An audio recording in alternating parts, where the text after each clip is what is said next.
Good evening, everybody. Welcome. Someone forgot their glasses. Where be my glasses? One cannot see properly, sufficiently, or there they are. Here we go. DJ, Daniel, Fixit Pro, PR, Alan, Bunty, Andre, Stuart, Miles. Oh, I'm running out of breath now. Okay, so this here is a 820 01700 board, and whenever they come in now, they're already dead before they even get here.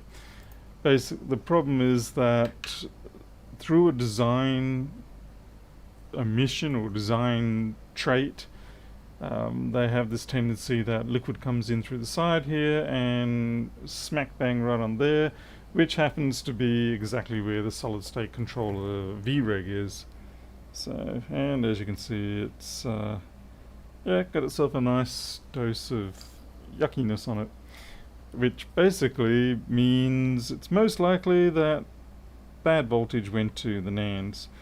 So we'll have to replace that, see what's on the other side as well. Who knows, we might get lucky, but 99% of the time we don't get lucky. It's more than just the cap. It's, just getting junk onto that section means that it messes up the feedback for the buck converter, which of course then results in it generating voltages that are not supposed to go. Because it's kind of like driving down a road and you're doing fine, and then all of a sudden you get a whole bunch of junk on the windscreen, or someone covers your eyes and you can't see where you're going and you crash. Hey Wayne, totally out of focus? What's out of focus? What was out of focus? Let's see, was that out of focus? No, that's in focus.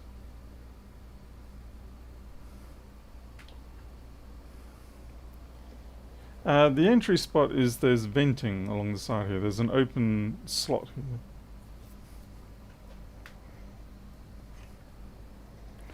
And it just, for whatever reason, the liquid just sort of gets up in there, and it seems to happen all the damn time. Hey Crazy Logics. Hey Alexi.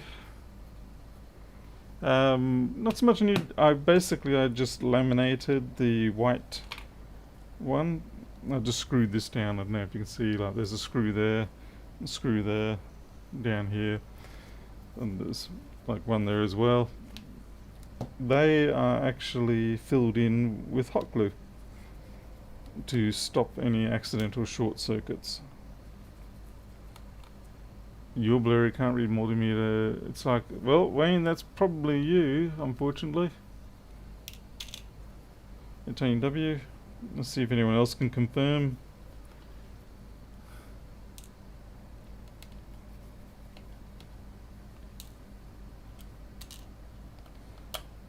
I find that the stark white of the laminate top that I was using was just too much for the camera, and it struggled to get some kind of color or brightness balance.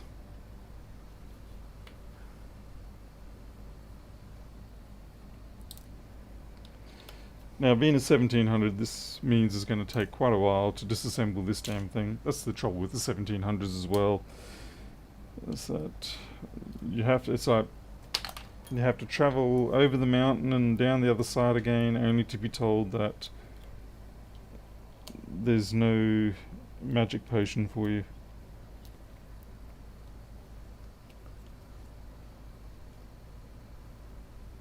Front face cam does seem a bit soft. Yeah, that's probably just because that's most likely because it's just a little Logitech 922. And I may have the softness turned down, or it's overreading the brightness. Let's see. For some reason it comes up brighter on the screen rather than... Let's see, gain. Drop the gain a little bit. Sharpness. It's too sharp. It's too soft. Just right. Which is about where it was before. So definitely don't want backlight compensation.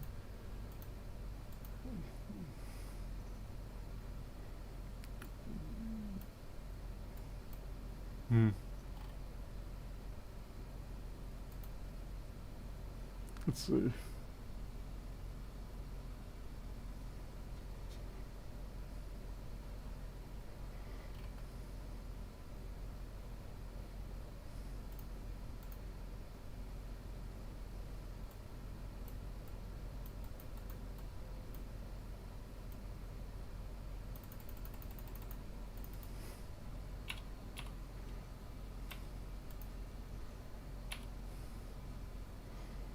Nah, leave it as it is.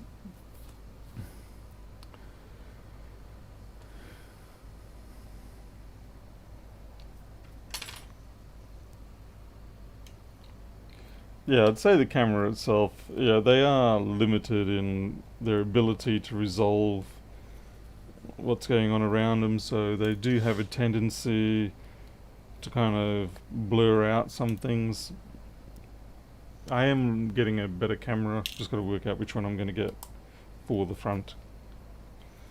But I figured, it's just it's a small, relatively insignificant portion of the content, so it can be one of the last items that I look at.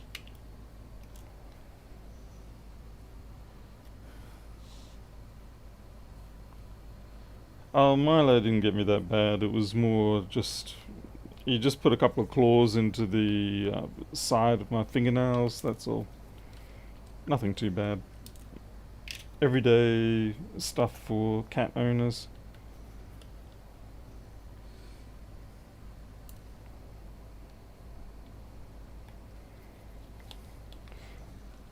Now the reason why I am taking this out before I'm even powering it up is because, okay, I know there's damaged areas there. I want to see if the underside is also damaged, and if so, I will try my best to clean it up before I fire it up. Like I said, 99% likely this is just going to be a colossal waste of your time and my time, but I need to conclusively show that it's a write-off.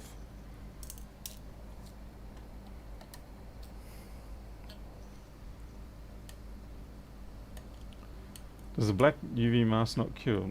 Don't know. I use blue. I've seen people cure the black stuff, but they may be actually using the thermal cure.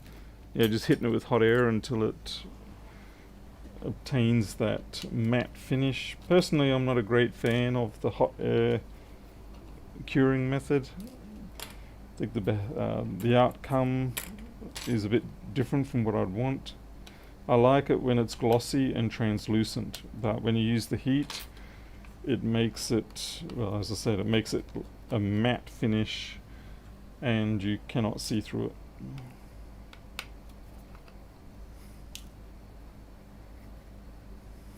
Ah, this one here. That's a special one.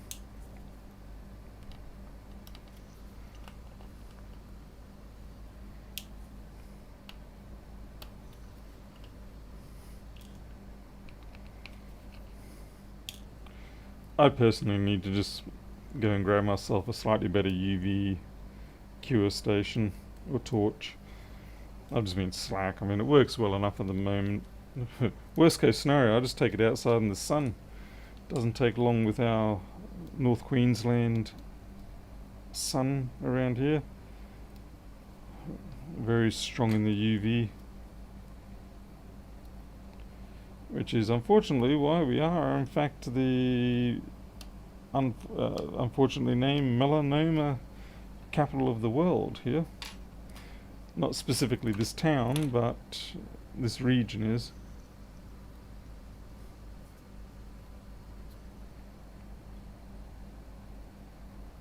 Ugh.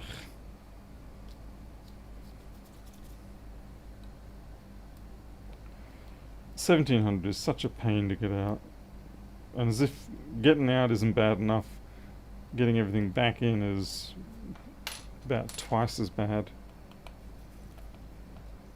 Although I have found a relatively dependable way of getting everything back in. Just have to use some tape and it does the trick. Still, it's a nuisance.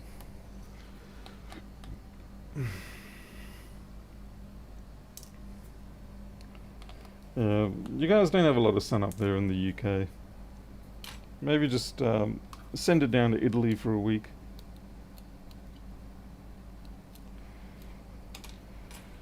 Alright, what have I forgotten now? Let's see, these fell back. Okay, they're not connected. Just seeing if I've got any flexes that I've forgotten. There we go, there's one. Easy to check now than have to replace the one that you tore out. Can't be any worse than 2159. Which board's that one? Ach, niemand.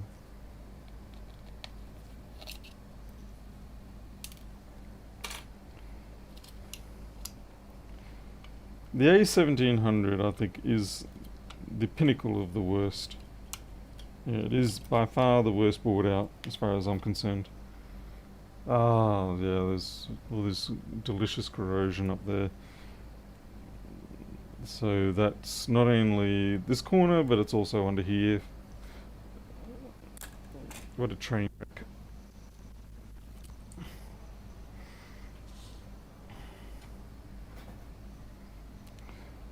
Something on my tyres there.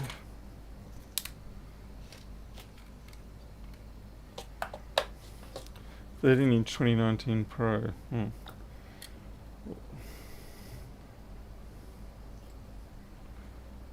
Oh, jeez.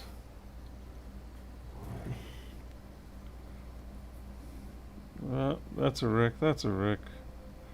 That's been going at it for a while. Jesus.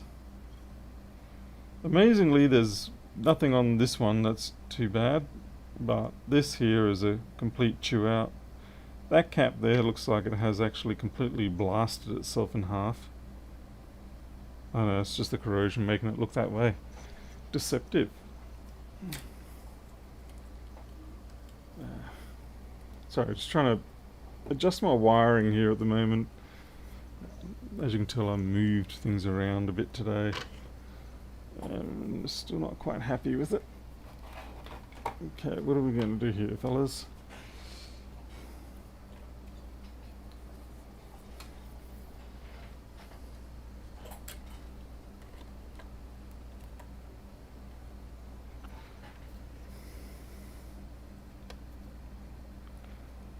Need the magic of wireless power.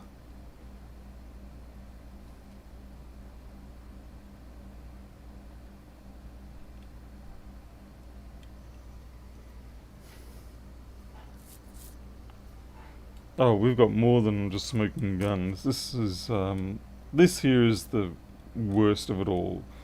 That there, having that corrosion under it, basically is the death knell of this board. But like I said, I will clean up the other stuff and we'll see how we go. I'm just going to try and get my...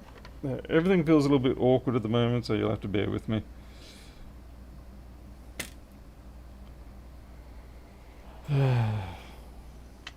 I also ordered new flux today, and I'm genuinely, hey Paul and Wes, genuinely hoping they send me the original 559 flux this time. I even messaged them, said, please be sure you've got the original pine scented 559 that you're sending me this time. I've endured your dodginess for long enough. Now give me the real stuff.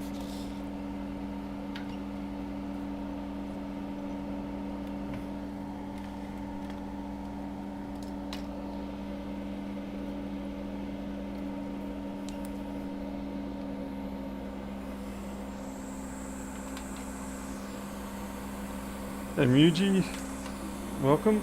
I think I've seen you around here before.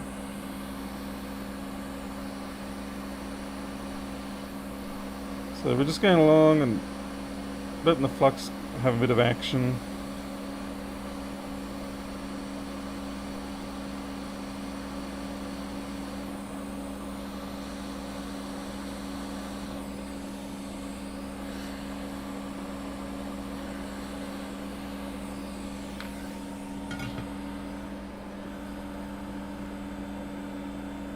Where's I've got some coming. Already in the system.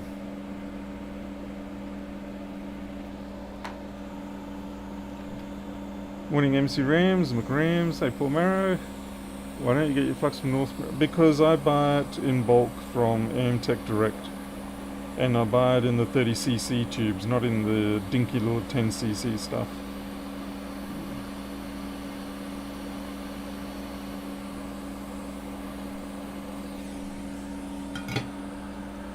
Tech 32.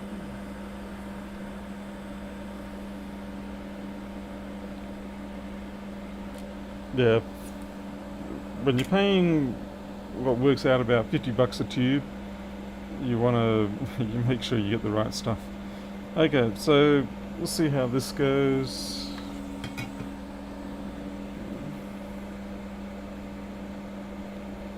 Definitely overdoing the flux.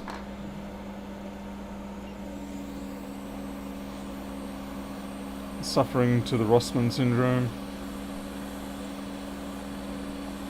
Fortunately, there was no short between these two, but we don't know what happened underneath this chip.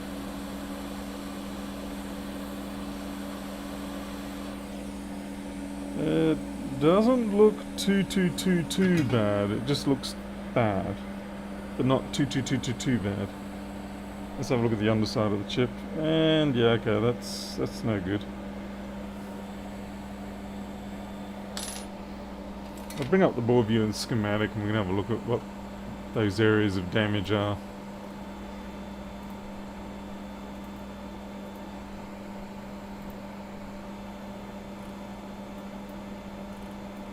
Okay, so mostly that junk seemed to be all around here, which is all, let's see, 2v5, shite. Yeah, you see this is where the problem runs. So basically what's happened is, if that junk that we saw on there is conductive, then we're basically going from PP bus onto the 2v5. So yeah, we're kind of, it's a pretty good chance that we've got a dead machine here. But anyway, we'll give it a shot. We'll give it a shot.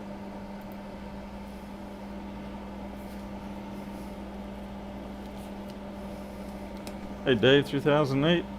Yeah, it works out about 50 bucks a tube by the time you pay shipping, GST, tax, and everything else. And I buy anything between 5 and 10 tubes at a time.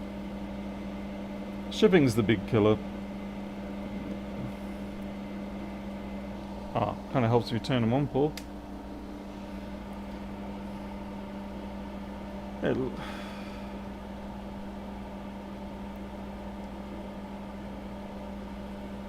Signature fault, meaning that it occurs because of a design issue typically. So in this case, the design issue is that the way the cooling vents are done in this area, it means that liquid has a strong tendency to actually just spill out onto here, and then this is an important chip and it's got absolutely no protection around it. And subsequently it dies. But the worst thing is it doesn't just die. It first makes sure it takes out the entire board as well. Okay, so on continuity mode.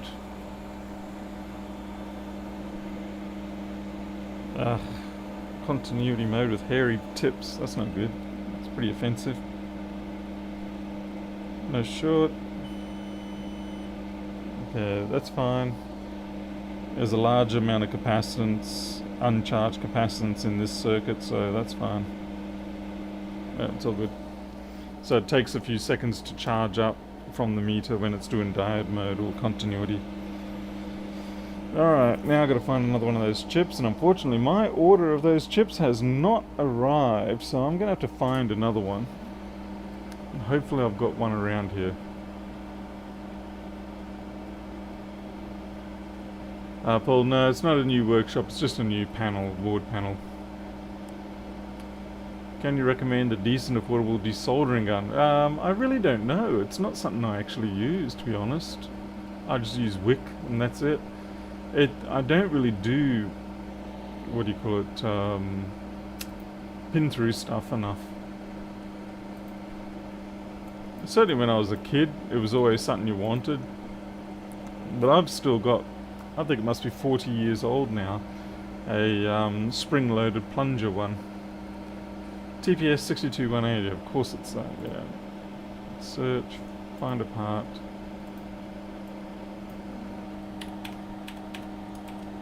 TPS 62180. Let's see if I've got a board. Interestingly enough, there's often two of them on the boards now. One will do the 3v3 and one will do the SSD.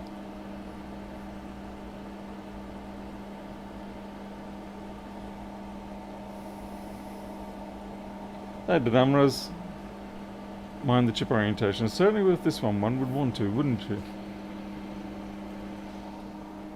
Okay, let's see what boards I've got lying around here. I got a 1598. Okay, and that there, but I don't know if I haven't already plagiarized both of them. 1598.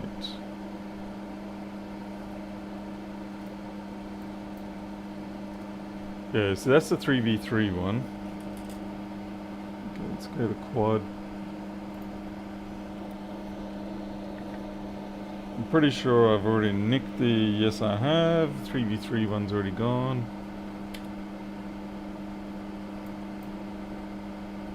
Which one's this? 9080, where are you? You're above.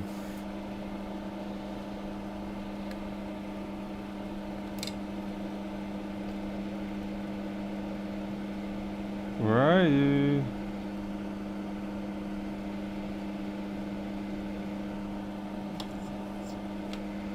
Oh, there you are. Right, I was looking in the wrong area. Yeah, so most of these boards will have two of them, and there doesn't seem to be a difference in them. They're just however you program them with the feedback. So we're going to have to remove this, re-ball it, and see how we go.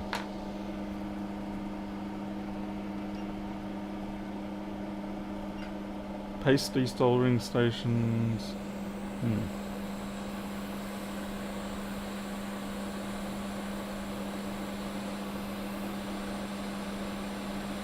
Yeah, unfortunately I've got no experience of those other than the mechanical ones. Gotta be real careful with this damn thing.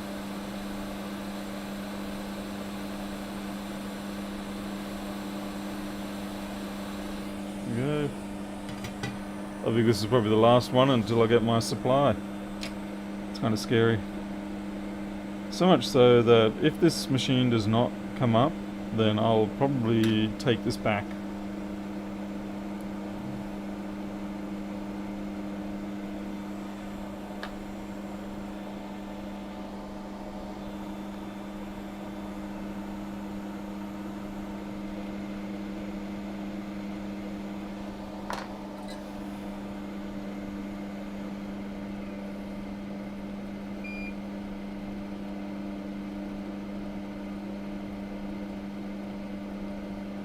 Okay, that's just us getting the lead free off. Looking good.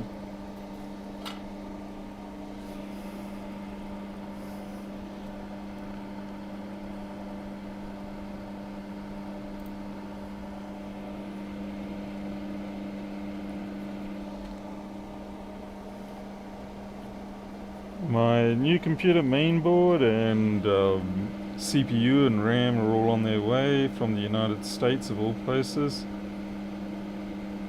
The only reason I got it from there is simply because of the fact that I had some Amazon, what do you call it, Amazon gift cards that I was able to cash in, so I thought may as well. If it wasn't for that I wouldn't have bothered. And my 4K 60 frames per second microscope camera is also waiting to be dispatched. Unfortunately, I have to wait for the Chinese New Year to be finished and everybody come back.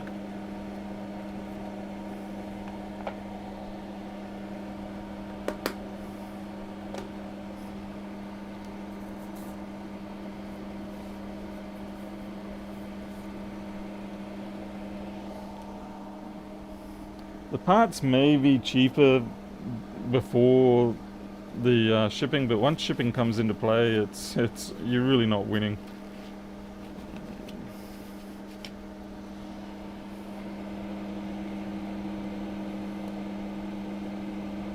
Nine. There we go. That's a match.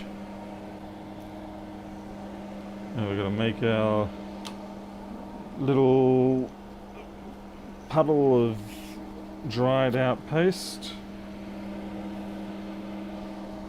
Ah, where's my tweezers? Not tweezers, my pliers. And we added another snake in this evening just with dinner. That was fun. This time it was a spotted python. And fortunately got that one out. It was only a little one. It was only about half a meter long or something like that. And it was docile enough that I could, it wasn't happy about being caught out in the house, but it was docile enough that once I bagged it, I was able to take it out the back and just sort of guide it by grabbing, holding onto its back tail and telling it, "You want to go to the other side of the fence, buddy. You don't want to be around here."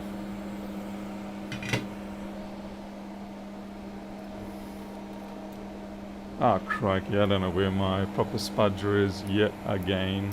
Wait, I leave it in the alcohol now, don't I?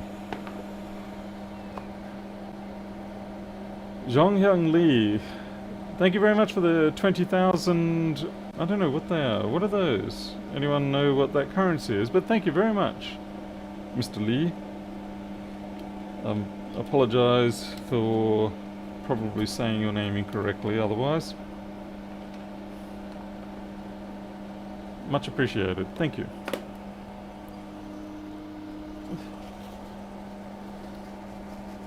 Is that won? It's not yuan.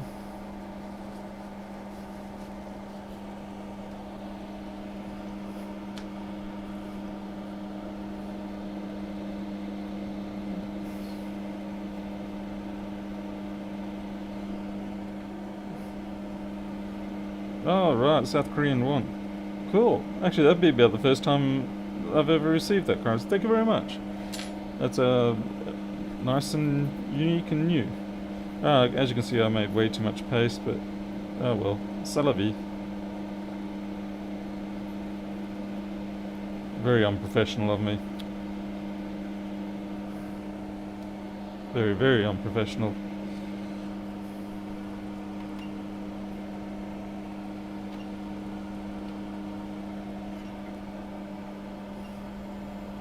When the new CPU arrives, checks the video, details on how to overclock non-K CPUs. I don't think I'll actually... I have never had a habit of overclocking my stuff. It just is not something I do. Don't ask me why I don't, I just don't. I think the last time I did overclock something was probably my 386SX or something like that. Either that or it was my 286 daughter board that plugged into my 8088 socket. The dark days. And then I really kicked the power up by buying an IIT Mathco processor. I've got my temperature way too low here, but I'm already committed, so I'm going to have to just go through with it.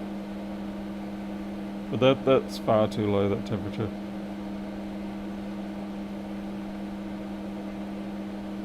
But it does go to show you can do it at 250.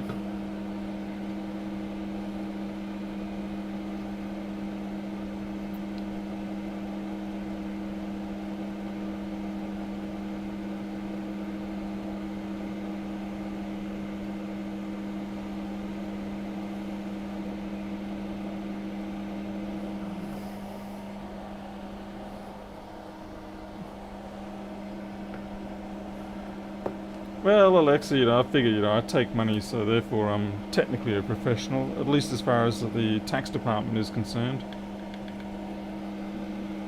I may not be to my peers, but the tax department considers me to be one, and since they actually take my money, I guess I have to listen to them. Yeah, we need to reflow the balls on that a little bit. They're not quite sufficiently well formed.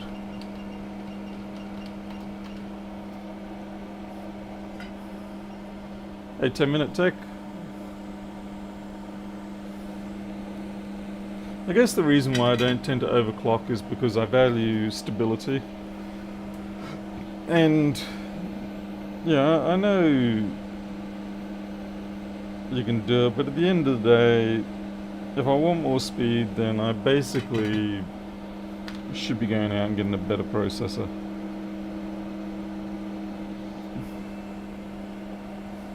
For me, that is,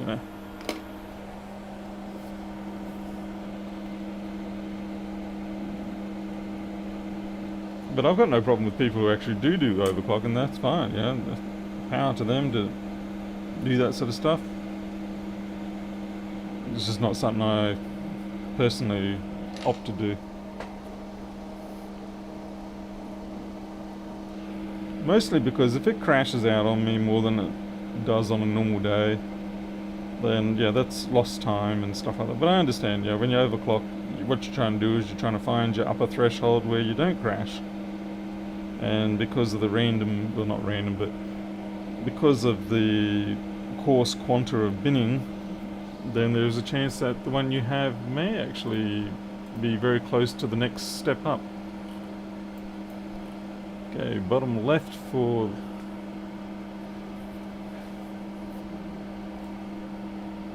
Oh, I remember the ones where that was the Celerons. Yeah, I was pretty sure that was the Celerons, that you could do that with a lead pencil, or a graphite pencil rather.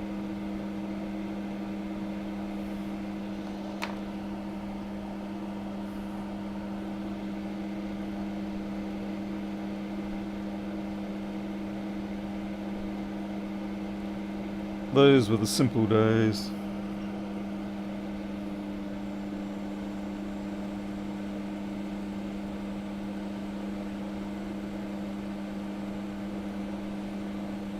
I remember the thrill of when the 486DX came out and they basically said, right, from now on the CoPro is going to be built into the chip, and we're like, whoa, that is going to speed things up so much. And it was around about that time that development on the integer version of Fractint pretty much stopped being done.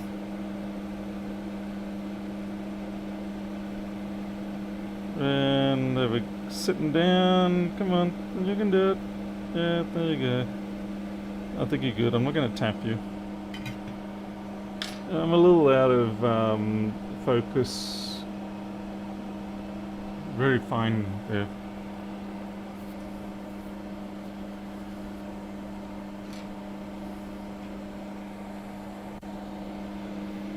Alright.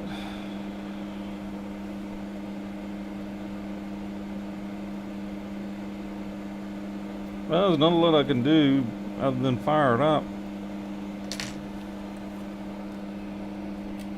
I mean, this looks ugly, but that's basic. Well, we'll check the continuity on those.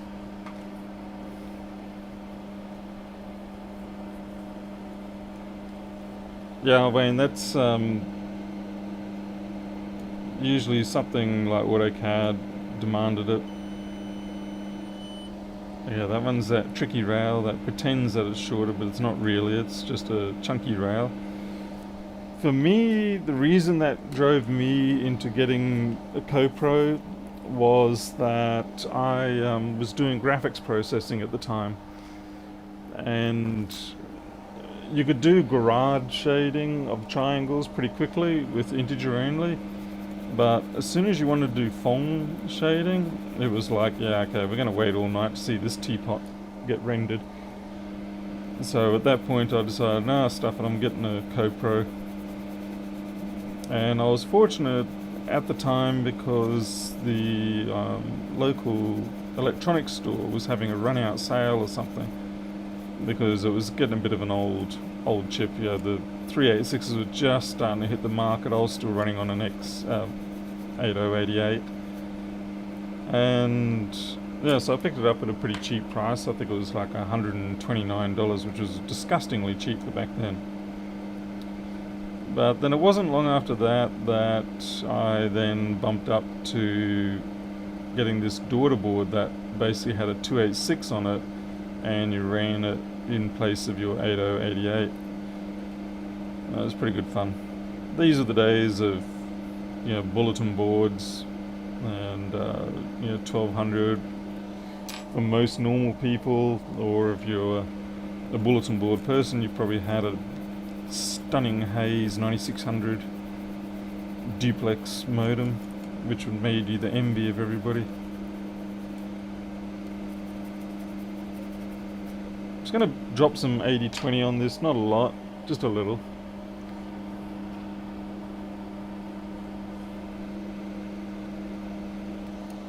There's a bit of junk there that I can't dislodge with the alcohol only.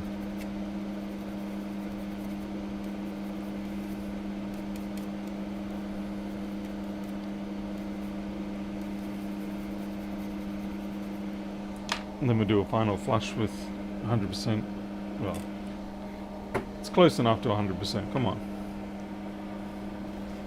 First mode is 2400. Yeah, I think my first was a not a Hayes, a Banksia. Banksia in computer, like it was an ISA card, 1200. I felt pretty slick then, because most people were doing 1275 half duplex. But I went all out. I basically compromised. I went for an internal modem, but I got the boost up to 1200 full duplex. Okie dokie doke, see what this is going to do other than go kaboom. Okay, let us hope it doesn't go kaboom. But it's extraordinarily likely going to go kaboom. It's just the way it goes, I'm afraid, folks. Ach, niemand. Alright, someone's stolen my motherboards.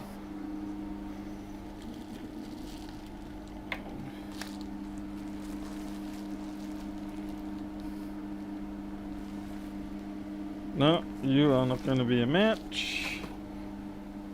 Weißt du? Nein. Alrighty. Maybe you'll work. I'm just looking for one of these. But if you ask me, that one looks potentially shonky. Well, I've checked them, so there's no shorts on there. It's not to say it's healthy, but there's no shorts. Okay, so why do I keep this? I mean, look at it. That there is a train wreck of a connector. That just goes into the bin. And it's not something you can ultrasonic out. A bin job. In it goes. I gotta be a stronger man and throw things out more often. So I'm just gonna take one of the connectors out of the board, out of the chassis.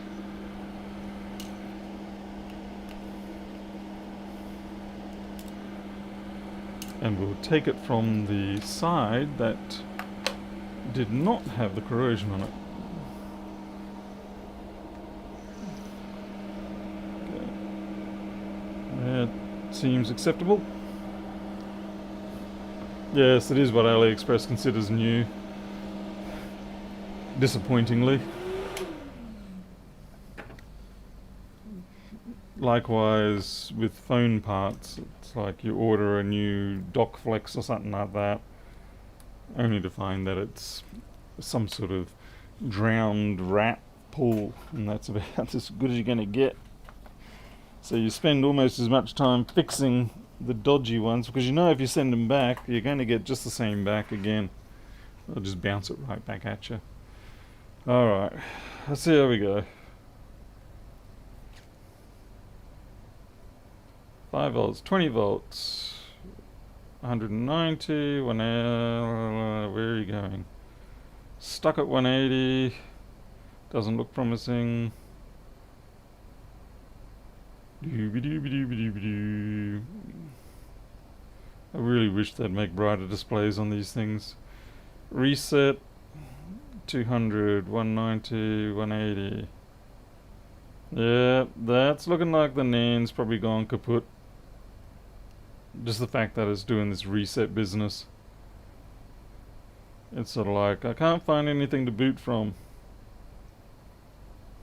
Reset, try again, 200, 180, 170.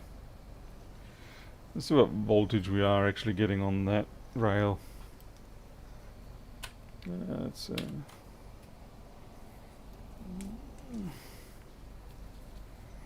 damn it, I've got to work out my wire situation here. Crap on a cracker, I can't remember which one's which.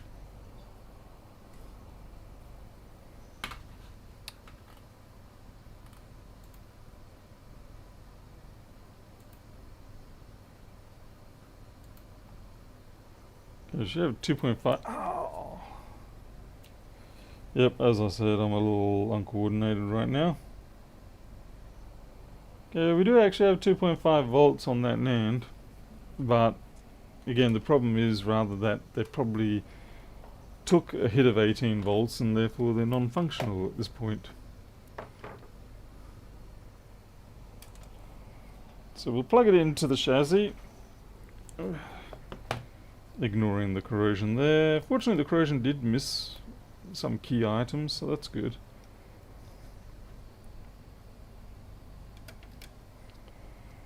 But yeah, unfortunately, this is just a sad, sad tale that gets told 1,000 times over, I'm afraid.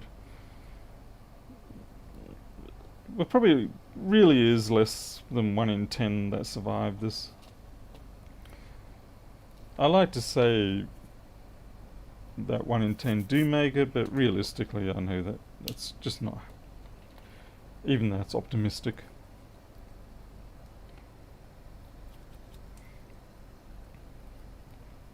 If you're really lucky, I mean really, really lucky, sometimes it may come back just by pure luckery with a Apple configurator. If you hit it with that and basically reformat it.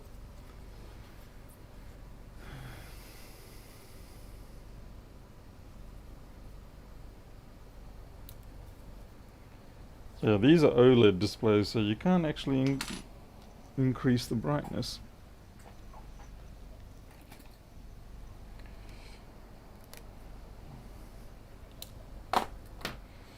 Okay, and this is the way that you get the 1700 back together.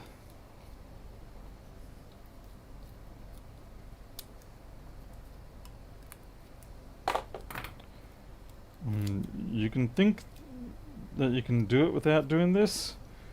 Maybe you can, but it drives you insane. So it's just much easier to cut yourself 3 pieces of tape, tack these damn things down, put your board in, and then wind back the tape.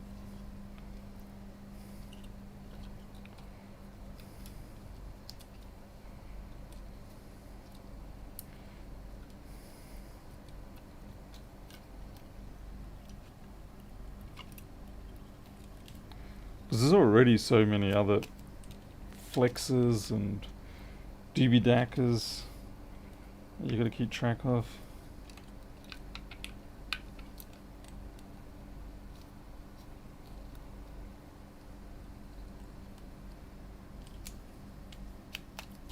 Voila.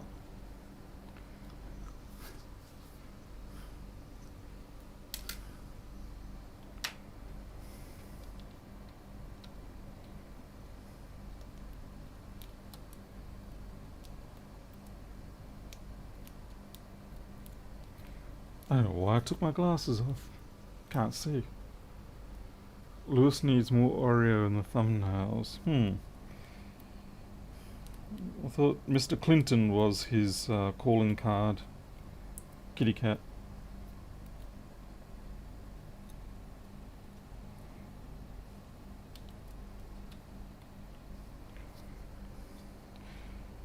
It was interesting. I uploaded a video last night, or about 24 hours ago, of Milo, which most of you know, and it was quite a popular video. It took off with a much wider audience, which is to be expected. I mean, cats, come on. But what was also interesting is that I lost more subscribers than I normally do when you do an upload. Often when you do an upload, you tend to lose subscribers. It just sort of is part of the cleansing process. It's because it sort of tends to remind people like, oh, that's right, I'm still subscribed to this moron. And then they go, well, it's a perfect opportunity for me to say I don't want to keep watching your stuff. So, it just sort of reminds them of what they've been meaning to do for a while. And then particularly when they... Oh, shite, what's going on there? Oh, yeah. Particularly when it's a video they decide, you know what, I came here for tech videos, not for cat videos. So I'm going to let you know I disapprove, Mr. Daniels, and I am going to unsubscribe. How do you feel? And I'm like, what? Alright, that pretty much should do. See if we get any activity. Very unlikely. Was your cat attack at the end when you went for the camera? Yeah, he just, it's just he got excited about reaching for the camera, and he managed to slip a claw or two just down the side of your fingernails into that quick area. So that's why I squealed.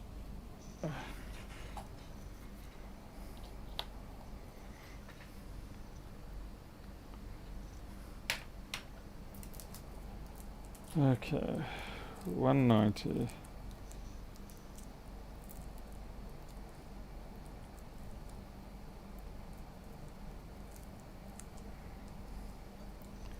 Yeah, it's a very dead, not doing nothing board. Very dead. I won't be surprised if the price of screens, replacement screens on these things, sort of tends to drop because there's going to be so many chassis with dead mainboards that screens will become a surplus.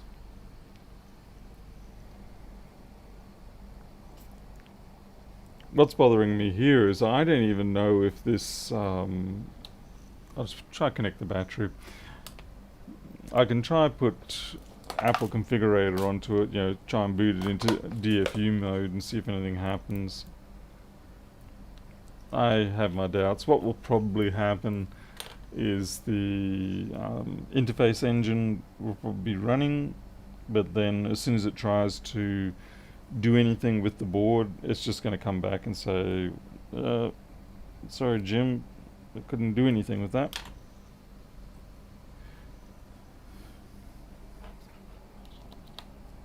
Because like I said, typically what's happened is you've had a high voltage go through to the NANDs and it's killed them. Okay, 500, looks like we're charging the battery at least, so the ISL's fine. We'll see, it might come up, we'll give it about a minute. Sometimes it kicks in. Unlikely. Whatever's going on, it actually does seem to be like it's forcing a full reset, come to think of it. That's a little different. 700, 800, and reset. So yeah, it's forcing a full reset. That's a little different. Alright, let's see if my big machine's running at the back here. Yes, you are. Unfortunately, I've got a whole bunch of crap in front of it because I've been doing drilling and hammering and all sorts of stuff. Cursing, lots of cursing.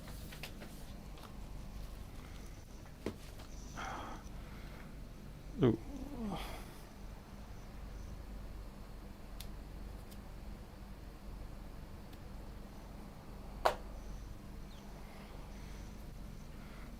And I will try and get it to come up under the boot configuration mode.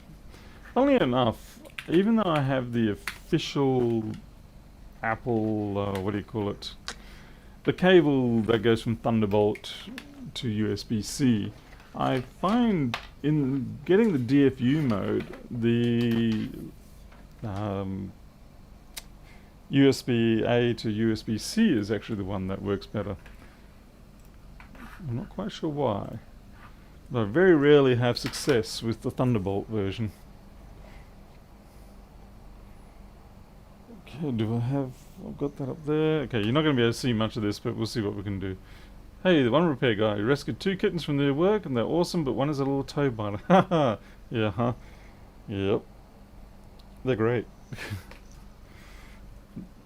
Totally understand the pain of that one. Okay. That's what they do. And sometimes they stop when you get to about 2 years of age. And sometimes they do not, like ours.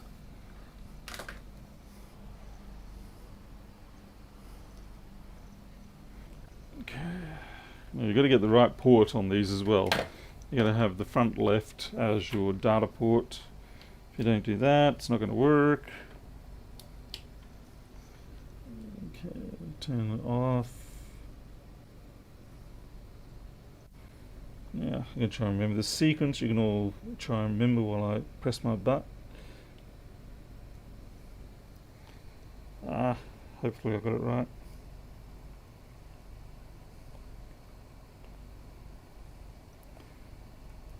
Give me a very long 8 seconds. And by the looks of it, that's not happening. I've got to get some things out of the way here. My old Hacko boxes do not have enough foot room around here. Most of the foot room is taken up by stuff that shouldn't be there. Okay. Try again.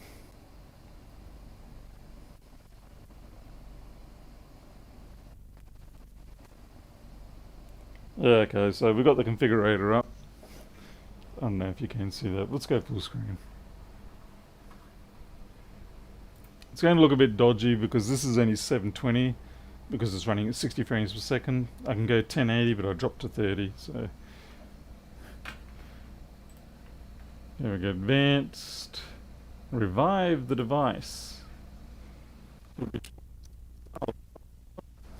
So yeah, this is why I need to get another face camera so I can do 1080 at 60 frames per second.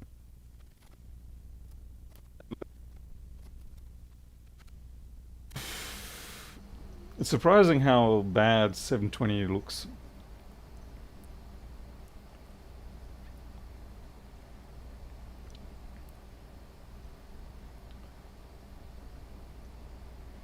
Battery mic? Unlikely, I just charged these. I can see it flashing.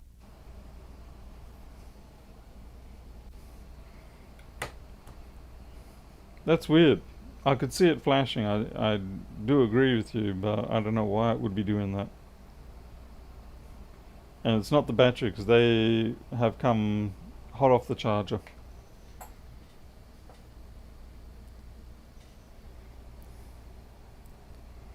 But I did see it flashing, so I'm not sure why. It's probably a USB overload.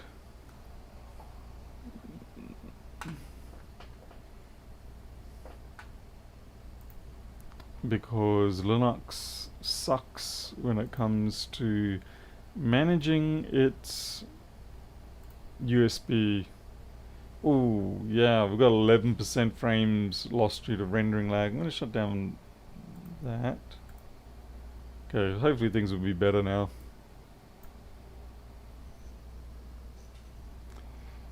Which Apple model survives liquid damage the best, if any?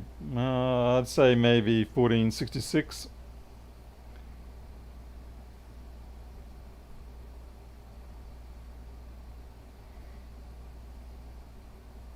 It's going to reset the stats and see how they go.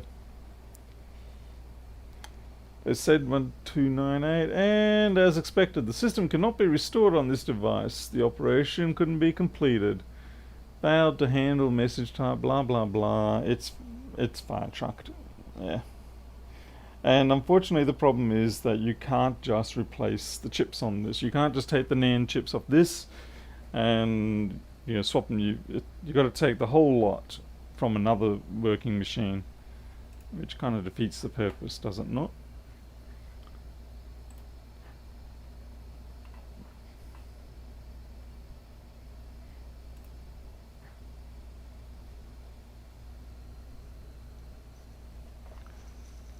Apple device, blah blah blah.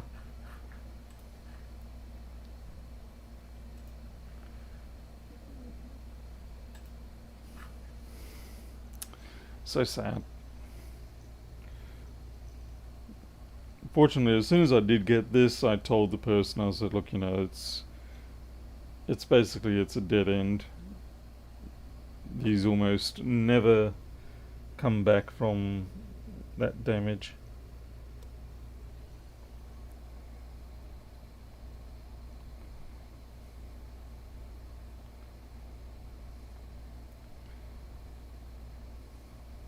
Oh, cuck. Me pressed the wrong button.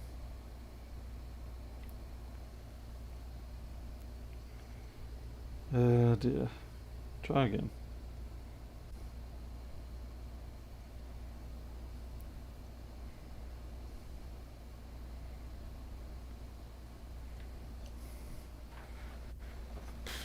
So yeah, the controller comes up, the DFU controller interface comes up, but that's all that ever comes up.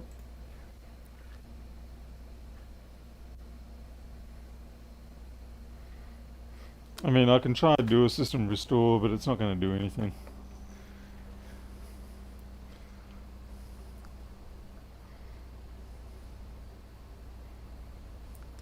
Cannot find boards that work on the hole drill. Oh no, the hole drilled ones, they will definitely already have the flash chips removed from them.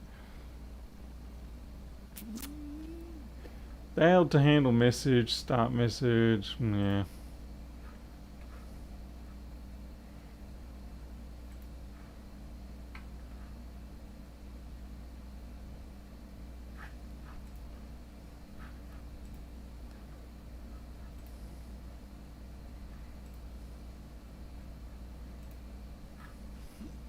Try update, but again, like I said, very unlikely anything's going to happen.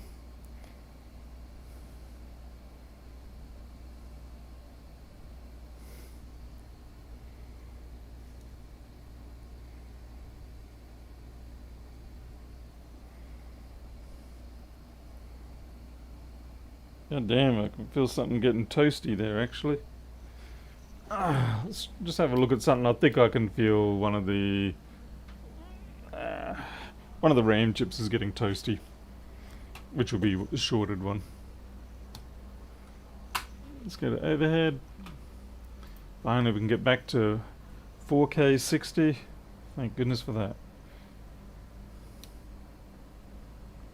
Yep, the one under there is nice and hot.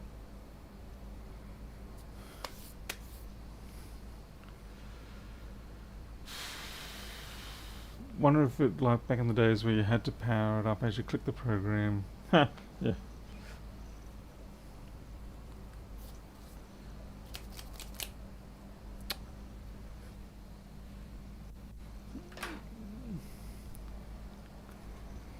Okay, let's just disconnect the power here.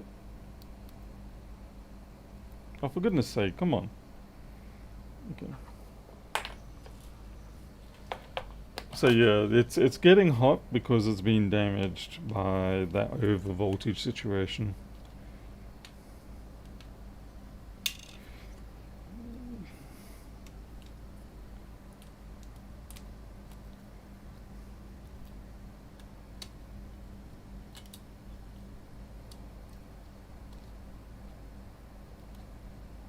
Flying out.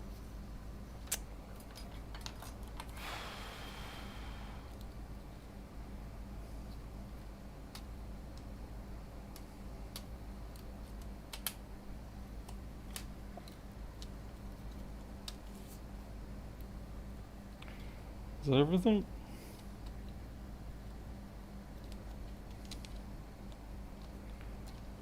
Nope. You gotta be real careful, take your time and just gently yank the board up bit by bit. Check for things that you've forgotten that would be snagged still. Okay. I don't think Murphy even had to have a hand in this one. This one was already pretty much set right from the word go. Okay, so what we'll do is we will put that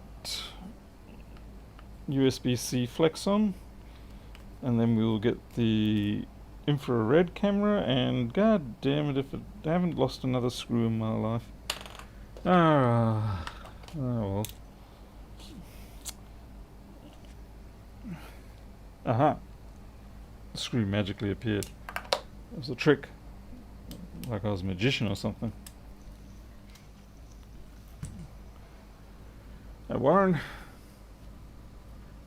The Crazy J? Yeah, sort of a new table. Basically I just screwed down a wood panel on top of the white Laminex. I was getting sick of the white causing the camera to get all cranky. Alright, now we need the special time camera.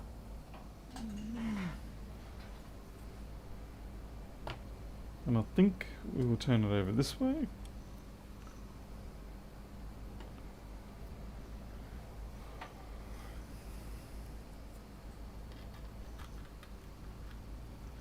Correct, Wayne. Bunnings indeed. I think it was like $40 or something like that for the new panel. And then a bunch of screws, just put them through there, cover them up with hot glue. Bob's your uncle, even though I don't have an Uncle Bob. I'm trying to think now.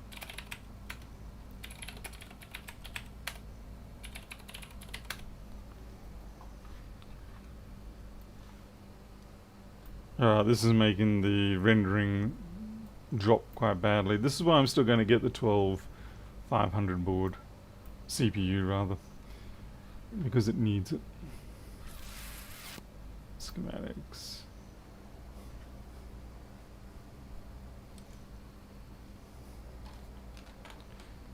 So we're going to be looking around about over here.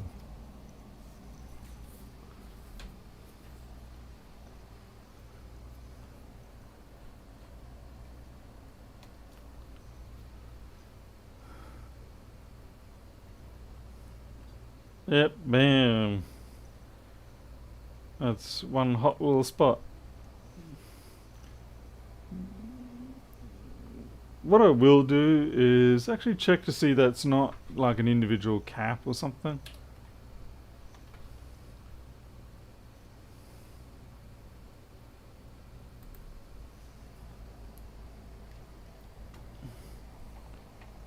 A bit like on the iPhones, occasionally you will get one of the caps on the 1v8 line and they've shorted. So it's possible something here is just cranky and it's not the RAM chip, but it kind of looked like it. But we'll see. Bit of no, that's that's the chip.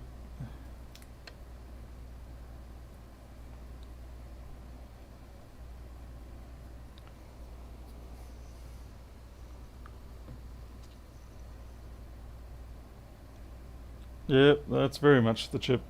It's gone. Cooked to La La Land. It's very sad. And we are generating the correct voltage, so we know that's not a problem. Kind of curious if any of these ones are cooked.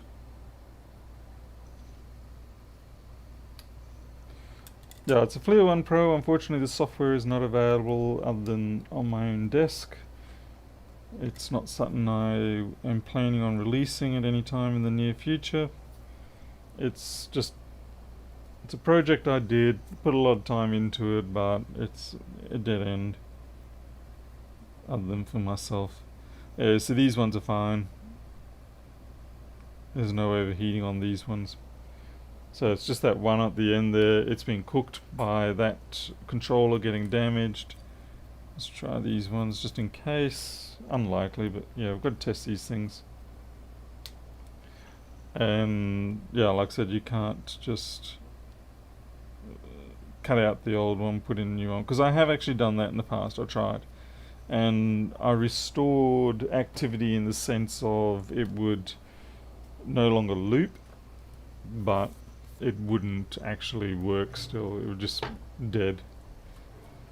So I don't know. Maybe there's a way of, maybe someone will produce a, um, you know, some sort of utility to flash them, some physical utility like we do with the iPhones.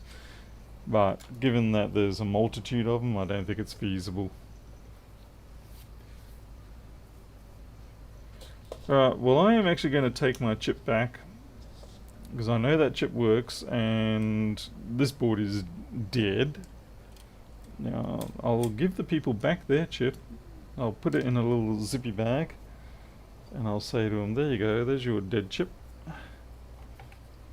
And they will go, oh, they'll give it a little funeral. Okay, just gotta route my cables again a bit. Okay. Cat hair.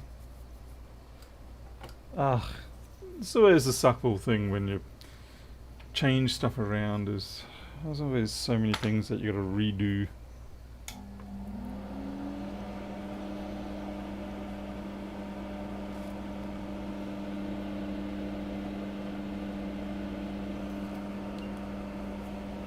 I mean, with this particular case, it was pretty much an inevitability that it was going to be a dead board. This board really has only one purpose now, and that is essentially to be a donor.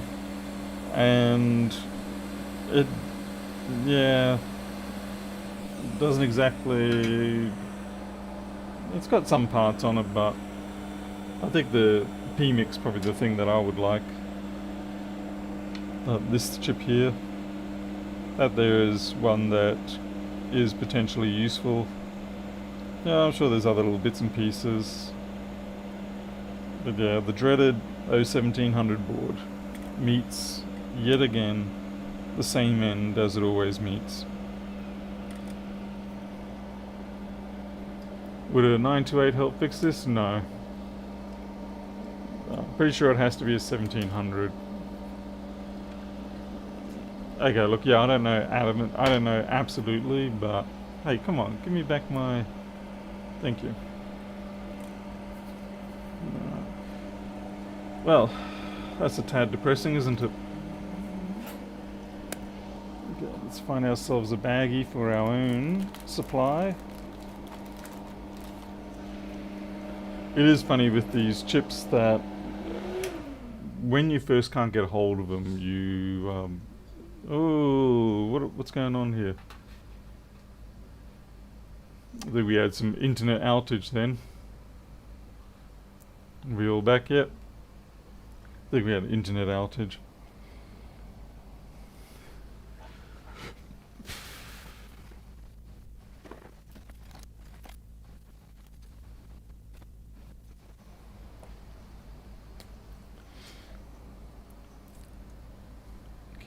Okay, nah, you're too small, mate.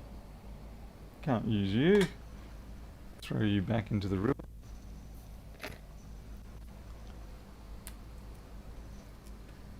Looks like we're back, but we are suffering here. Ooh. We're being killed down to about half the speed that we need.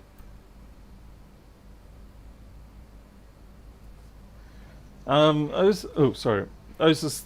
using the VA API driver, and it's doing a perfect. This fault that we're having right now is actually because of the internet. So as opposed to the rendering. The rendering is marginal on this setup, but like I said, when I get the 12500, that should well and truly be cleared away. And at least the nice thing is, I don't have a separate card or anything in the machine. I've just basically got what I got. Reason why it is marginal with the rendering at the moment is because Flexboard View takes up a fair bit of processing when you start searching things, and the browser probably does as well. And for some reason my multimeter and power supply little programs take up a little bit too much CPU when they shouldn't. I'll have to have a look into why they're not sleeping properly, because they should only take up a minuscule amount of processing time.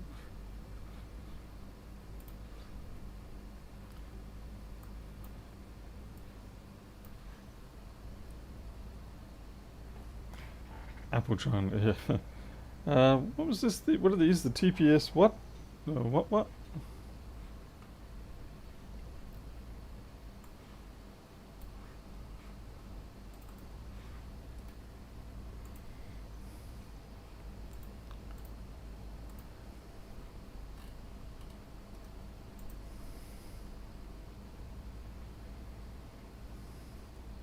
62180.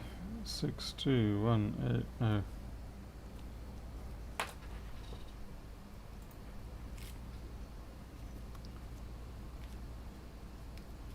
Oh, you've got a 928, Daniel. I forget, are you in Australia, Daniel? I'm always after donor boards, so I'm happily put my hand up for a donor board. But if you're not in Australia, then it's probably not really worth it. Shipping gets a bit crazy. Sad.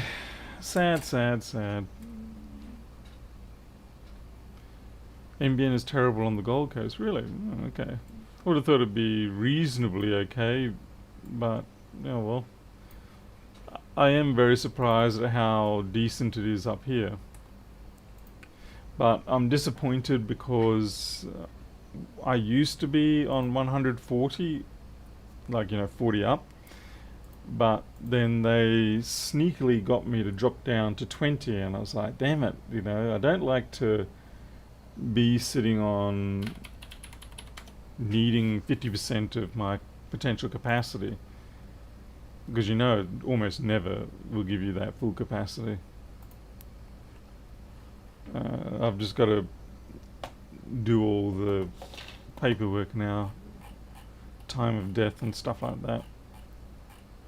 1179 SSD VREG corroded, causing PP bus voltage to shoot through and destroy SD NAND chip. No fix. Bugger. I did tell them to look out for this sort of thing before they send the machines to me, because I said it is a signature fault.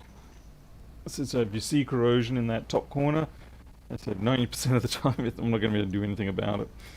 And I've also essentially said, look, I'll test it once over, replace the part, clear up the corrosion, fire it up, but beyond that, I'm not doing anything more, because it's just a big fat suckage.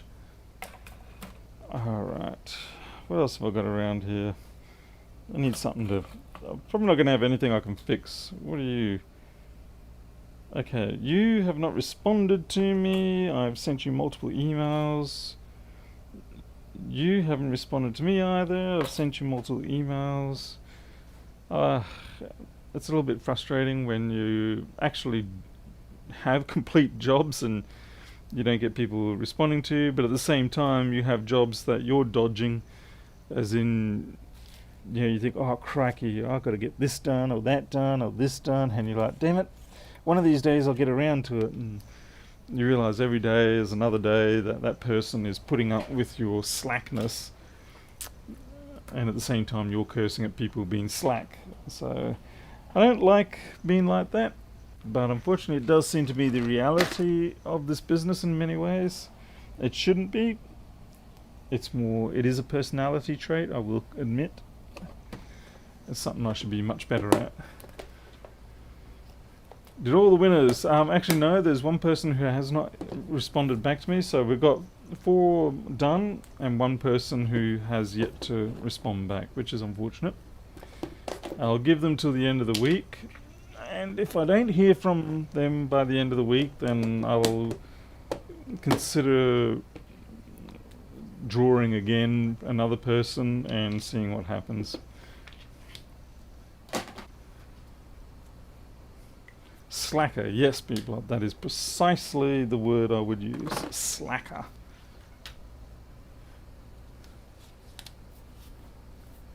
DJ Craze, what? Wasn't your which one's your computer, DJ Craze? What? Have you got one here? Sorry. I have very, how do I say this nicely? I have piss poor understanding of whose machines I'm dealing with at any given time. And part of that is actually needed, because otherwise if you've got a computer and you know whose it is, you sometimes can actually start to panic about the repair and make a mess of it. Caleb surprised he won. Yeah, I was surprised Caleb got him. I should have actually banned him, but it was too late. By the time I found out who he was, the deal was done. And I had to honour it. Alright, let's go through this frickin' stack of boards and see what we can do. Oh, referring to the sound cracking. Right, I was going to say, because I was a bit confused there. Okay, we're just going through and trying to see if I've got good boards or bad boards. Right, I will say I am a bit disappointed by the microphone system that I've got here. The first one that I had, and which is the one I actually use in the other office, the iMac system, it worked great. No problems at all. And then I got this second edition one, and it's like it's got the range of a goldfish in a blender. I don't know. I just don't understand what's going on. Update. This I've got no job on this one, so okay. So that's good. Okay. So what is this one? I think this is actually a pretty decent board. I was wrong. This is a 1.44. That's not a decent board. That's just a board. Oh, I've got it written there. Well, it's a working board. Yeah, I've got to sort these out. This one here, I strongly suspect. That's a new word, Paul. Suspect this is a false looper, a false booter rather.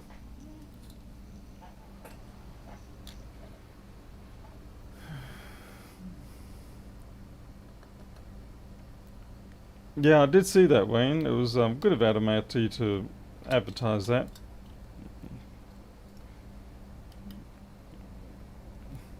I haven't had a chance to speak with Graham since, but yeah, it could have been some of them, his crew.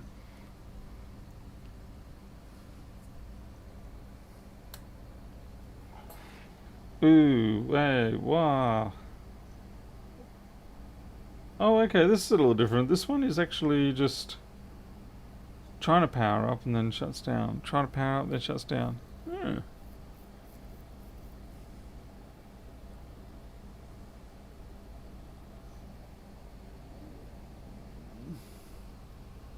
Have you tried Refox? I know of it. I generally do not use competitors' software. It leads to potential legal issues. But I know of it, and some people have spoken to me about it. But yeah, you see, basically the rule is, if you write a particular type of software, and then you go and you start using your competitor's software to find features or whatever, then you can sort of get yourself into a bit of strife that way. I mean, it's not guaranteed, but I haven't been burned in the past with that, but I've been burned in other ways. That when it comes to software, I'm very, very pedantically cautious about such things.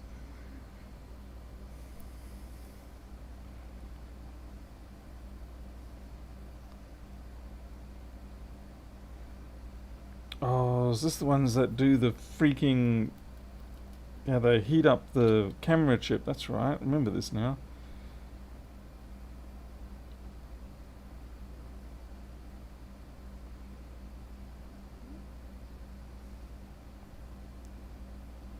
Will I change the BIOS on this one? Let's change the BIOS.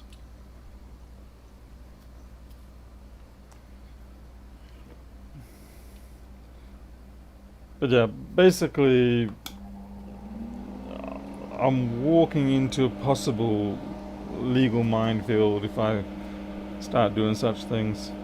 I mean, I know in other places that's perfectly the norm. Everybody goes along, uses the competitor software, finds the features they like, uses them, copies them, whatever, and no one cares.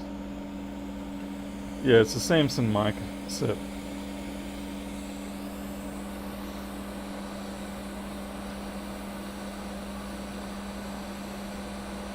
I may end up just buying another one, trying my luck. It could be that this one was just dodgy for some reason and I don't know why. Because it certainly never has performed as dependably as the original one. The original one I could go almost to the other side of the house and it would still keep working. Oh, thanks Daniel, I appreciate that. I'll have a check as soon as I'm done here.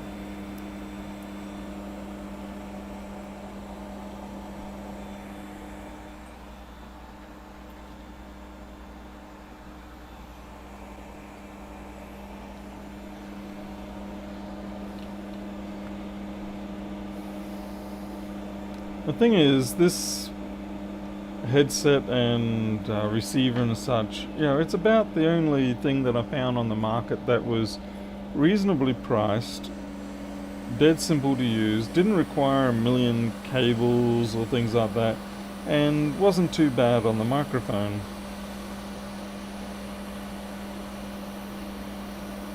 Well, Karen, as I was saying, the first one worked beautifully fine. It was just this one that's a bit of a dud, so I'm considering I'll just get another one. For all I know, it's just a dud unit.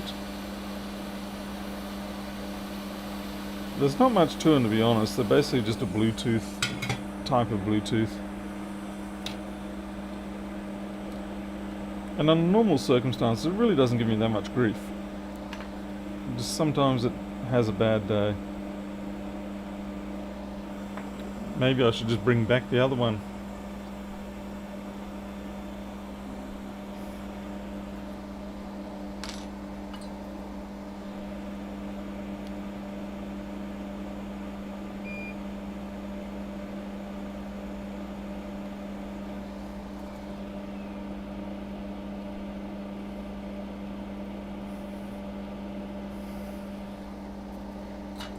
Well, the Sennheisers and the Shores and all those on the roads and all that, they all have their own days of bad time too. I mean, you think about the number of times Lewis would be bitching and complaining about crap going on with his gear, and then I think about all the times on so-called professional audio gigs, with stage performances and things like that, and they have disasters with their audio. I don't think there's any true perfect solution. It's just a case of sometimes you've got to put the effort into finding out what's causing the problem with your own.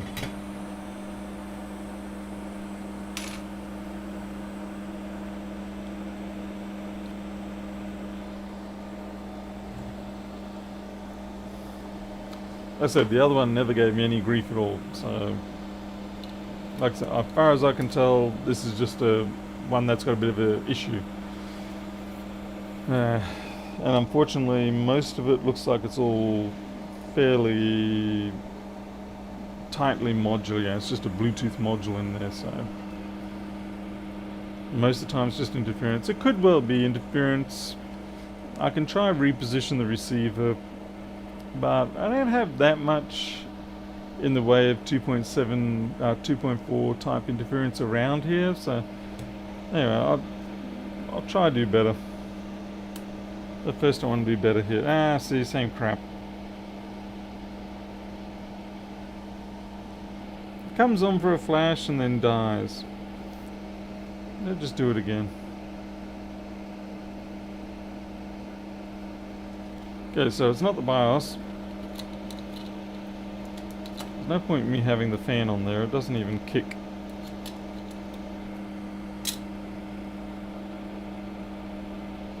Yeah, Lewis has got or at his workshop, you know, the New York office, he's got a Pro set up as far as I know. Certainly his microphone is.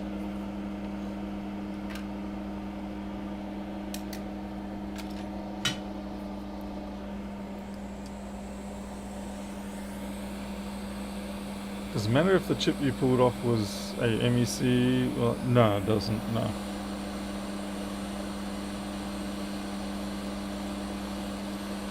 Electrically, the interfaces are all the same.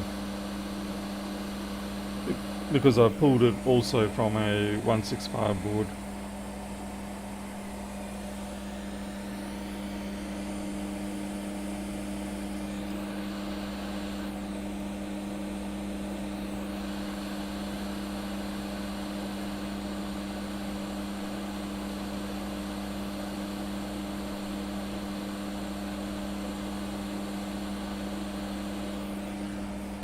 What I should really do is get the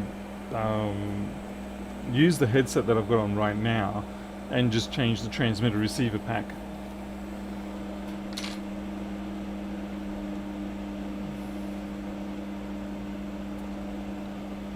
Alright, so what the hell's going on here? What am I not getting?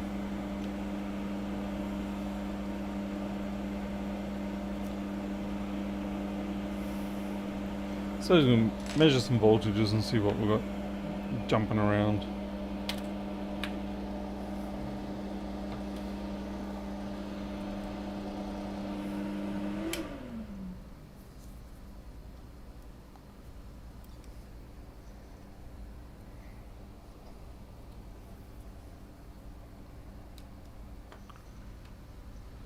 Boom, boom, boom, boom, boom. What am I on? 1 voltage already. Cool.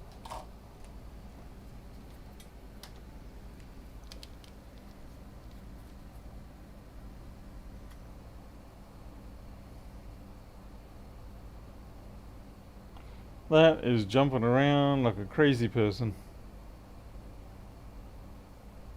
Seems to have stabilized now. Maybe it was me. Nope, it's jumping around. Yep. Jump around. 343. 3.4 is very stable. I mean, yeah, there's something down in the tenths of a millivolt, but our PP bus is the one that's jumping a little crazy. So it holds steady for a bit.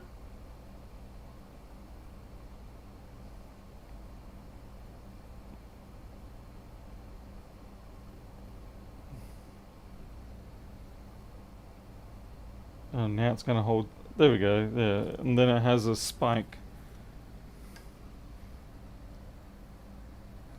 CPU's hot. And it's dead. It's probably a dead CPU. Because it's getting hot.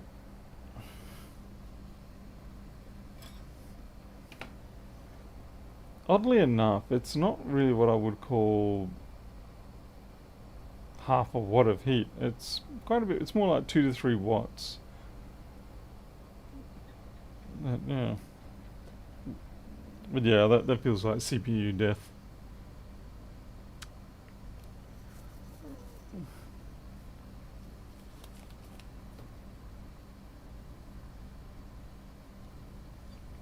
Yeah, I think Dave uses Sennheiser.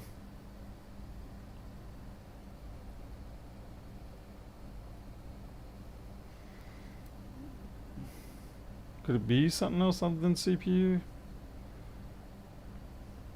What's interesting is this, we're not getting SO either.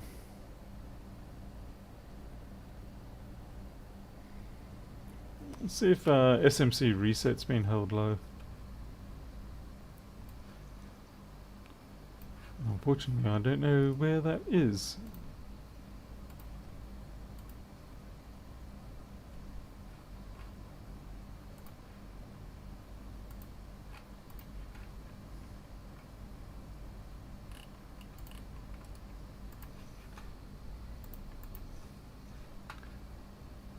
SMC reset. Chip side. It's the right. So it's up here.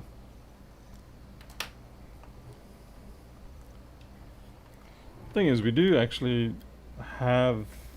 Well, let's see if it just does a reset or something.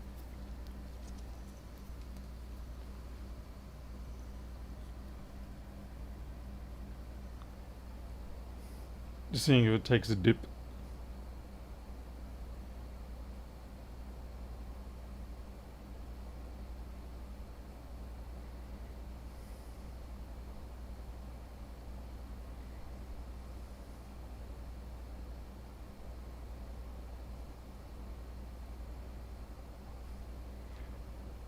No, that stays pretty good. Okay, next one I'm going to look at is sus and also, let's see.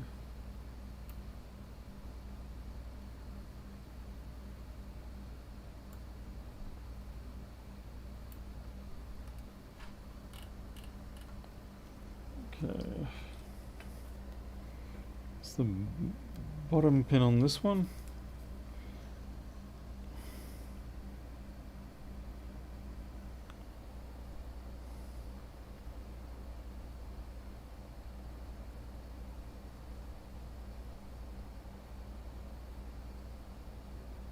Basically, I'm just seeing if it jumps around at all.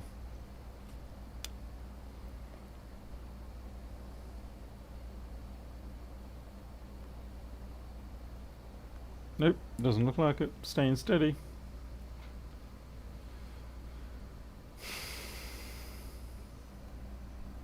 Trying to think what else I can check.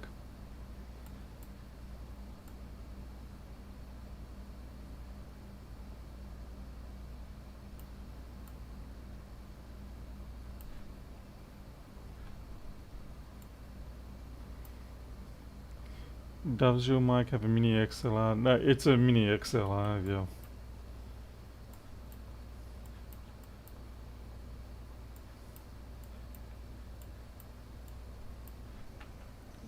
Okay, I'm just going to have a look at Allsys Power Good now.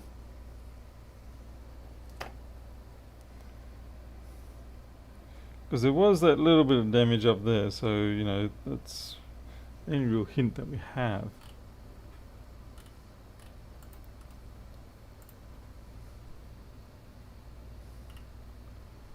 For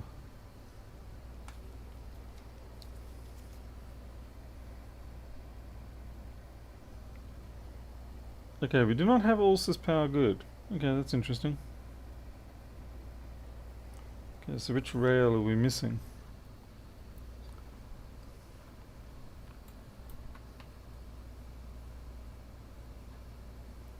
Oh yeah, I've seen those Sennheisers with the locking collar on there, 3.5. That actually is very frustrating when they do that. Because yeah, you think, oh yeah, I've got a replacement for that, and it's like, nope, you do not. Yeah, I'm just going to disconnect the power, go into diode mode, because I do have diode mode measurements for this. So we're going to the quad display. That one repair guy, maybe there are more people there, you just, yeah. I was surprised how many people in this town use MacBooks. It's just a case of finding them. Most of the time they're hiding because they don't want to be beaten up by the Windows people. Windows people can be a bit like an angry mob.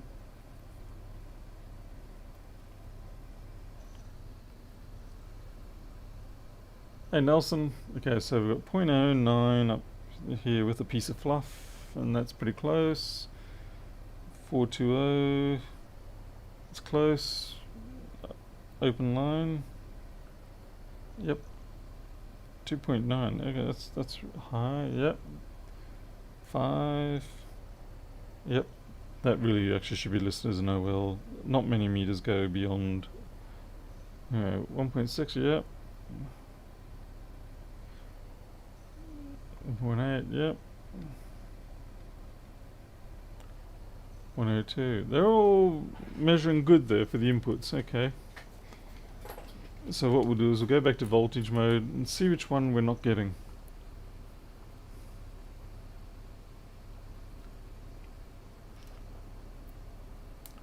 I'm sure Sennheiser says that they do that in order to prevent accidental, accidental pullouts.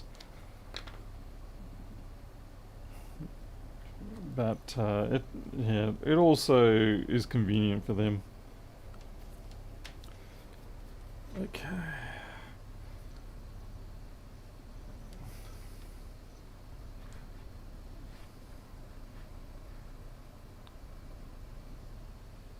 So pin 6 should be 3v3. Got that. It's a little low on the 3v3, but we do. Hey Nelson, good day to you. Thank you very much for the 5. That is a spooky avatar picture you've got there, by the way. Pin 5, Qmon base. 0. That kind of a bit suspicious. Okay. Well, actually that makes sense. Okay, we don't have 5 VSO coming up. So for whatever reason we don't have 5 VSO coming up.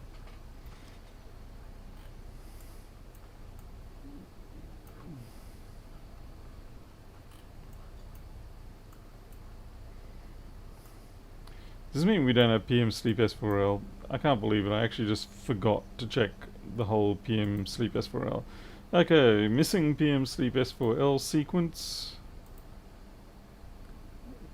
We actually might have it, but oh god, I'm killing the stream.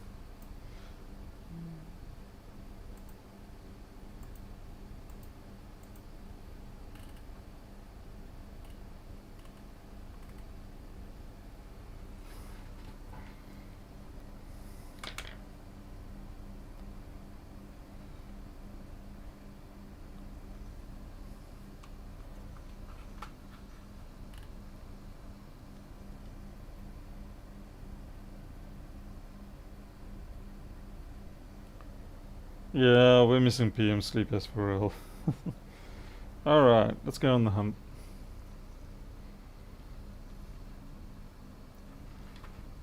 So the first thing we need is 3v3 RTC, which fortunately I do know that one well enough. That actually looks a little dodgy. We do have 3v3 RTC. RTC reset L. Naturally you guys are on the...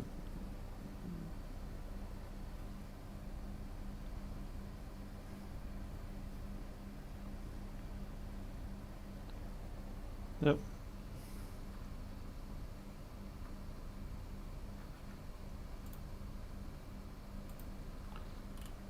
Into Vermin, which is the second one of the quad that we have.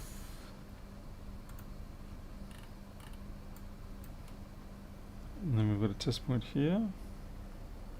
Got that.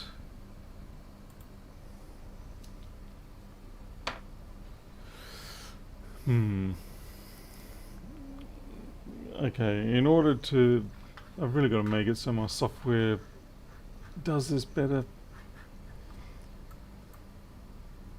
Okay, pause. Switch to frequency mode. Unpause. And then we can pick that up. I can't remember which one it is.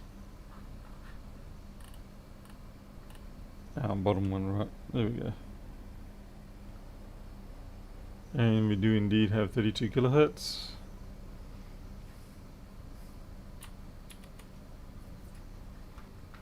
Go back to volts.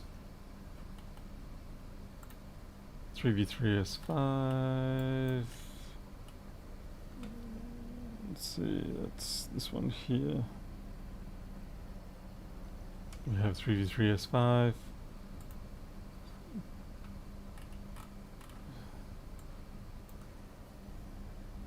It is much easier when you've got these guides to step you through. Okay.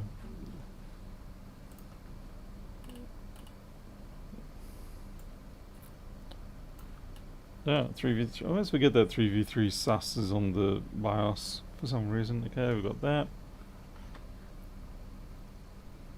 What digital multimeter do you use? This is the GW Instech GDM8341. It's a benchtop meter. And I just prefer the benchtop meters. Yeah, they keep out of the way. They're fairly dependable in most cases. There are times where I have had some disasters with them. Like the one that I bought before this one, I had to send back. Okay, 331.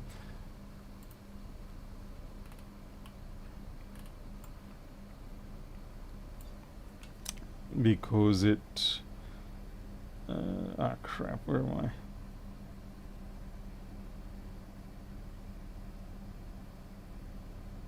What's that test pad there?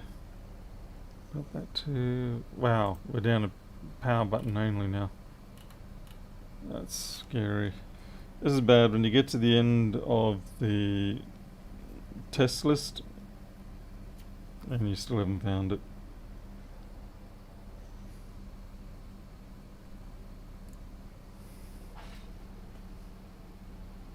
Yeah, we got nothing. So we don't know why we have PM Sleep S4L missing on this particular one. It's a mystery. It comes up momentarily and then goes away. We don't know why. Bugger. Does Raspberry Pi, pardon me, does Raspberry Pi 4 schematic work with Flexboard View? I'm not sure what you mean, but what is Raspberry Pi 4 schematic? I know what Raspberry Pi 4 is, but I'm not sure what you mean by schematic. Do they have a schematic for the Pi? What about the board view?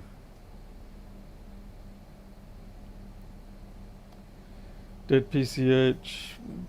Yeah. I think it's time I just retired that one, yeah. I do concur.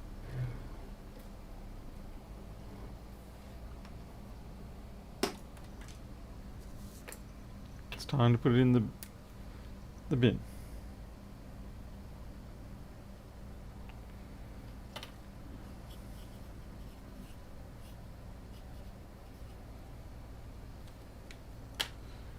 Sorry, little parts bud, but that's all you are now. Maybe you'll give life to another.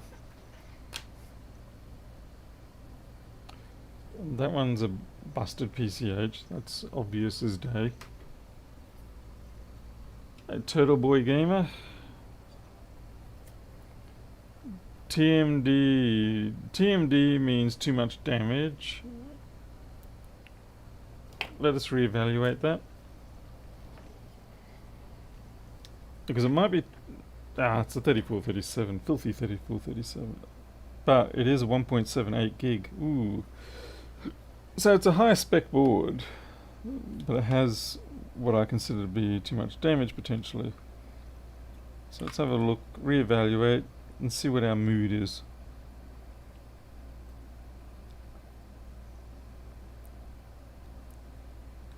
Yeah, for things like little 1.4 gigahertz or 1.3 gigahertz. Yeah, looks like I've been working hard there. Alright. Now, wow, yeah, I've been working at this one.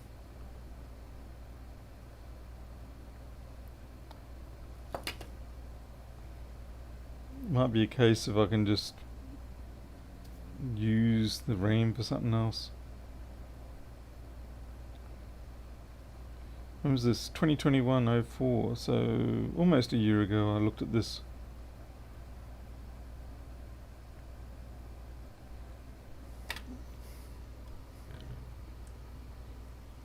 Pardon me. Flex Board View uses, well, it accepts many different types of board view formats.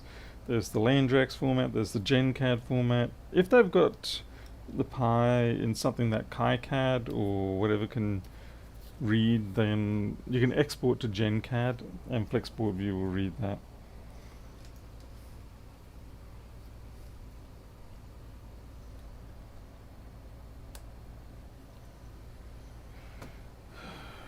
Where did my thingy go?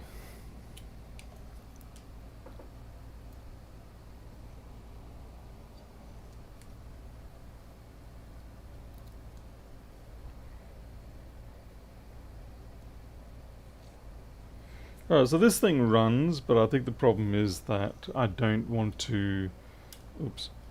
I think the problem is I didn't want to put it out as a general board because of the fact that it had a lot of damage. So yeah, I think it works, but it's got a lot of damage on it, so it's not really suitable for a customer replacement.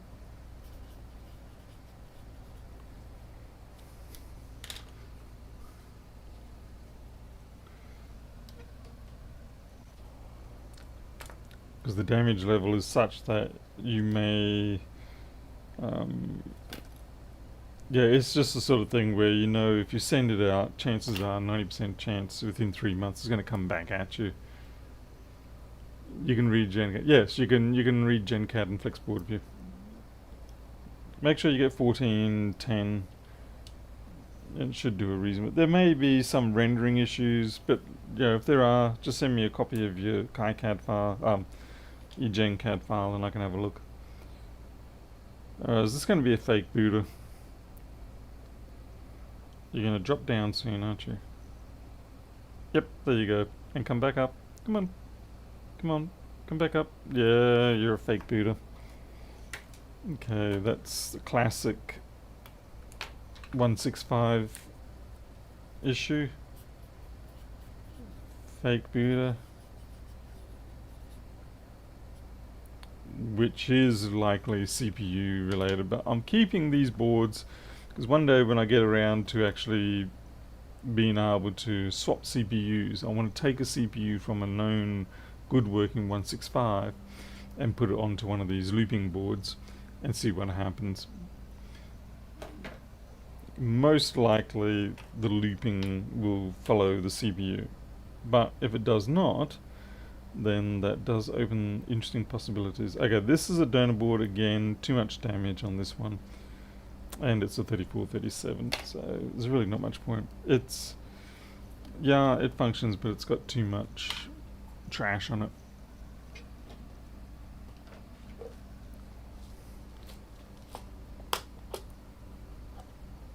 Can PDFs be converted? No.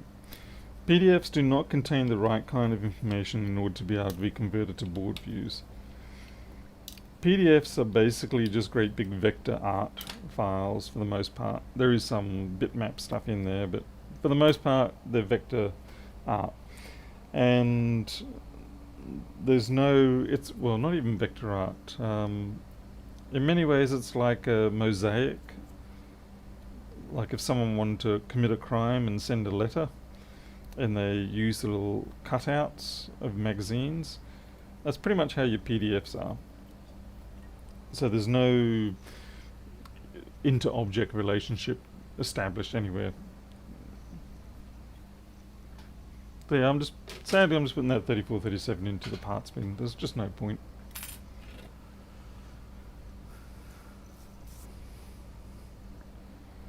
What about you? Again, this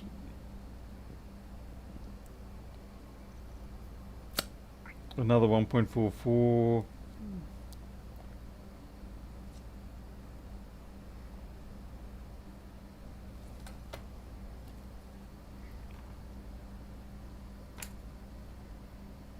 I don't know.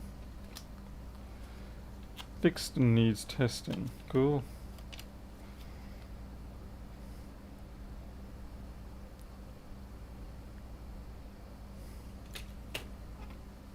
Update with serial number when using on new machine. Again, another 3437. Yeah. Okay, they can go into the stack of boards that I can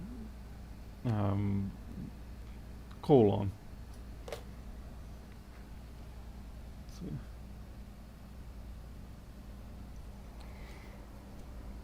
you know, I've got so many of these failed booters. Just going to add this one to the pile of donors.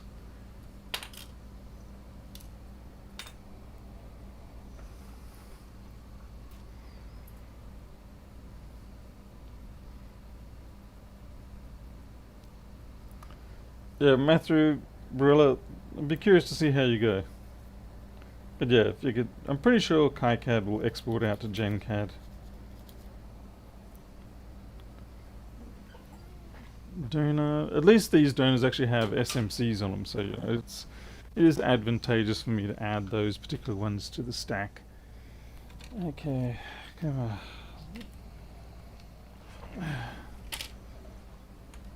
I've just got to start culling boards.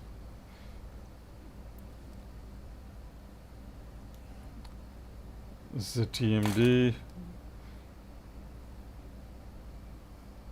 I don't know what this is. This is a 165. It's got a lot of stuff on it, but I don't know what it is. Okay, that's another. Okay, so this one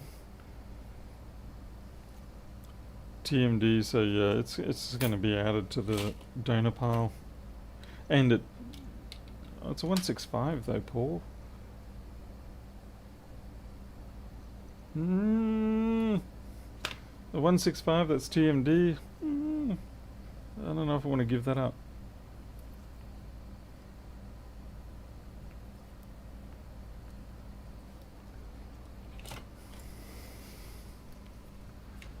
What components can you harvest from the board or leave on the board if you don't, so you don't lose anything? Basically, it's for the most part, it's like SMCs, ISLs. The RAM chips can be useful sometimes. The TPS, CPU voltage regulators. Yeah, bits and pieces here and there. Probably not as many parts as you'd like, but there's also plenty of the smaller parts, like the decoupling caps around the RAM. They're actually quite useful. They've got some high values with them.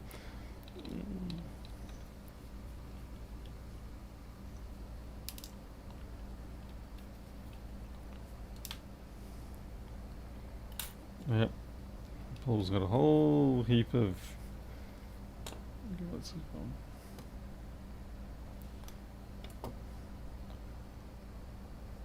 Yeah, it's just another 1.44. You can go back to being donor. I've got so many 3437s that are in operating order, that are clean boards physically, in terms of repairs. They didn't have any corrosion running rife on them or anything like that.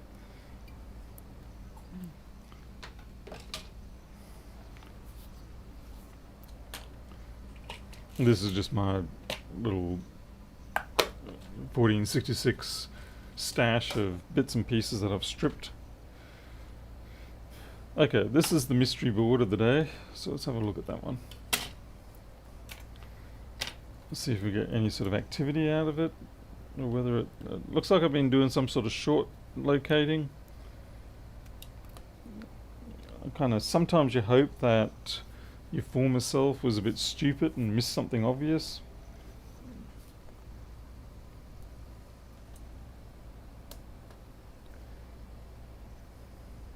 Alrighty, that's interesting. Alright, so we've got 5 milliamps, nothing coming up.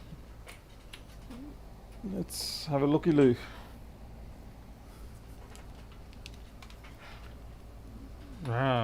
Looks like we've got a crab claw now for our. There we go. Come on. Some of these probably predate the infrared camera. Okay, so what do we got? Nothing? Pretty much nothing? Wow, we really do have nothing. That's impressive. We got a nothing and nothing board. Alright, we really do have big. Oh, I just noticed that the freaking inductors are missing from that board. So we might have a internal board short.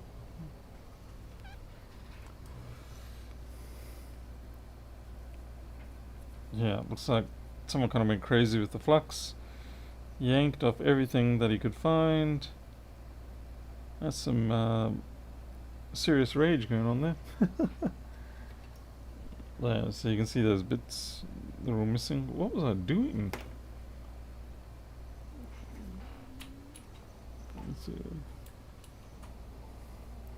Suspecting we've got an internal board short on this to make me do that sort of thing. That's yeah, board short material. Yep, 0.15. That's basically, it's a dead CPU. That's what's going on here. Even though it doesn't look it. 0.15 is a little bit too low. Although it's not necessarily going to be the CPU. It could sometimes be the caps on here. And that is probably why I was doing the short detection. The heating up. I would have injected power to see if any of these caps here were going to warm up. And what probably happened is the CPU went warm instead. Yep, that's my theory.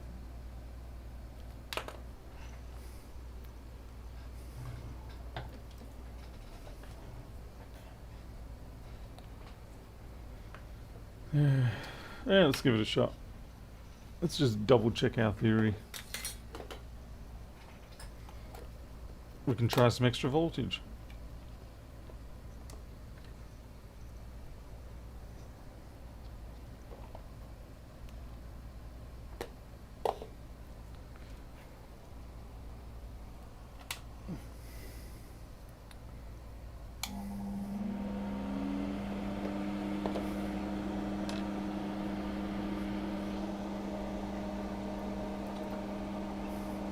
Use the other soldering iron.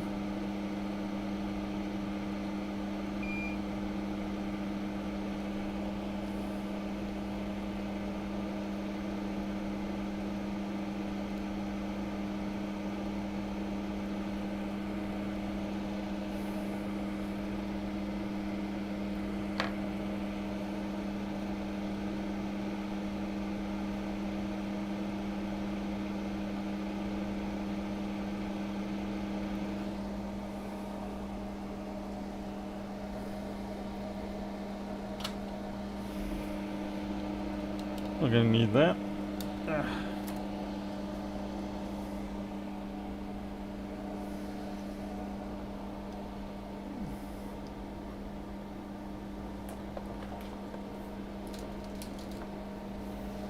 Bring up our short detection.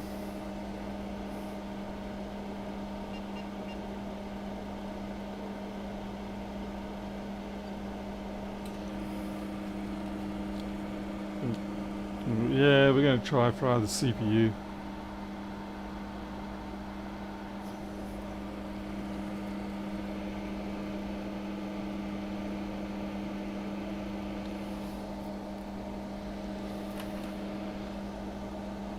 Guess we'll turn it off first.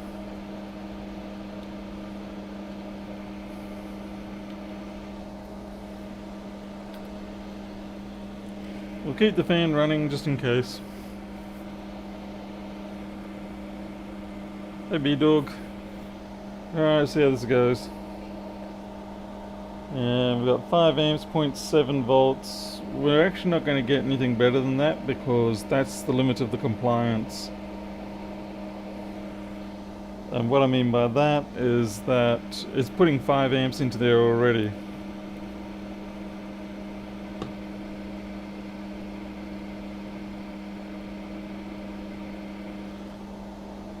It's only 3 and a bit watts, so it's not very hot, but yeah, there we go, we can see it.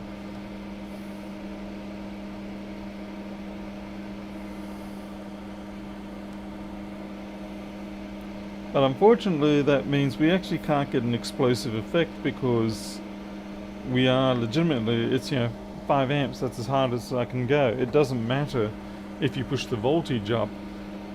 it's going to limit out at 5 amps. And because of the very low resistance, you cannot magically make more power go through it. So basically you need to have something that can deliver more than 5 amps. Like if I had the ability to put 10 amps through it, then we could get an increase in power and thus maybe blow the CPU up. But attempting to tell the power supply to go up to say even 1,000 volts won't do anything, because it's always going to be limited by the fact that it can only put out 5 amps across that resistance. Wire it to mains, yeah. Not on this house. 230 volts, that could be a very interesting outcome. Okay, another donor on the pile. Getting out of hand here, buddy. Getting out of hand. PED. What the hell does PED stand for, Mr. Daniels? This is a 1.64. This is a 1.64. I've had the SMC replaced, probably amongst a million other things. SMC replaced. I don't know what PED stands for. Why do I write such cryptic acronyms? Like 2 years later I come back and like, oh yeah, I totally know what that means. No, I do not. Okay, memory. Pull up the Barbra Streisand.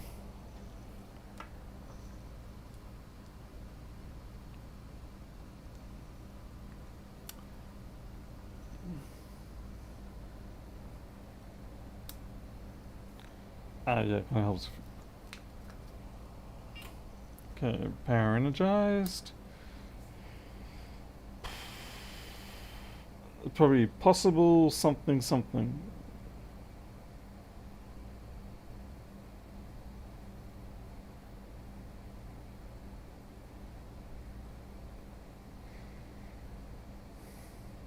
What the hell? You're a blinker.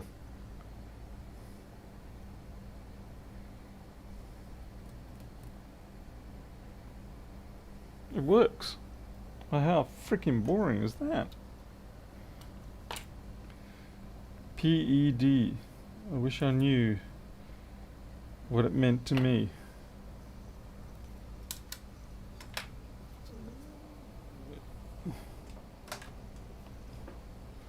Maybe it was a device that was...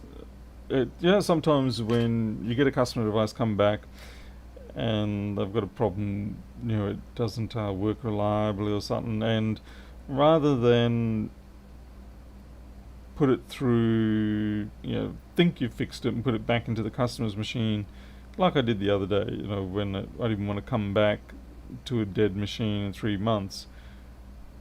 Interesting, I've got the green, I've got vague recollections of why there's green on there, probably from the bank robbery. Okay, that looks interesting.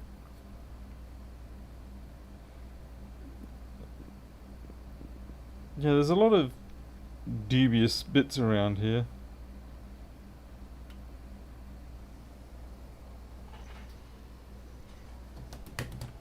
Including the loss of my proper tweezers. Where the hell did the tweezers go? Ach, nee man.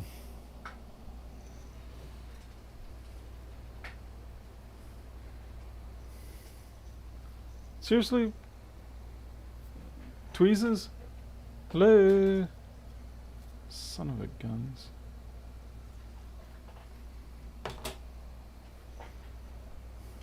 Ah, there they are. Hiding behind the nearly dead flocks. Yeah, so this sort of weird... It almost looks like smoke damage. I guess this is the sort of board you put into your own machine, run it for about 5 years, and then finally decide, okay, you know what, maybe it's okay for customers to use this one. Give it to the customer, and then 3 months later it's dead because you waited 5 years to give it to someone. Looks like some old dodgy soldering by me.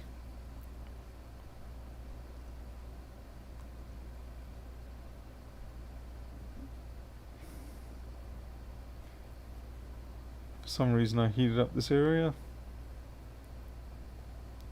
By the looks of it, that's been replaced, and that's been replaced. Just by the fact that they don't have crisp corners on them anymore. Which means they would have been... Oh wow, look at that. I don't think that's an important resistor, but it certainly had a hard life.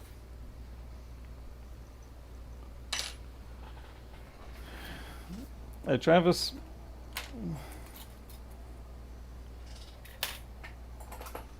Okay, what is our dear little part there?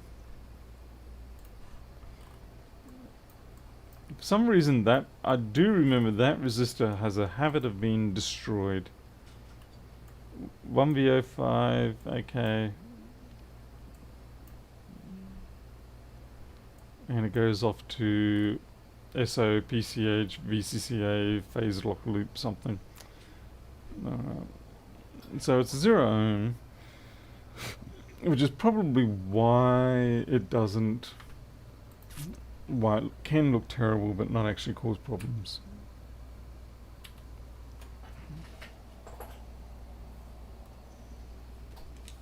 Potentially eligible donor. Well, there's another one. Hey McGarwood, good evening. Yeah, I mean, that's just fine. It looks ugly, and I will replace that. But it seems like it is, for all intents and purposes, fine. Boop.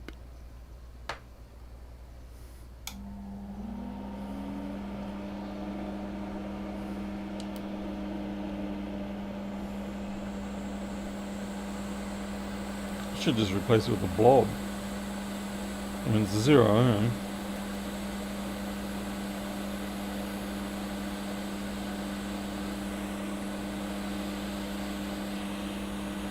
Yeah, I just realised it's past midnight. I'm about to turn into a pumpkin. Get off.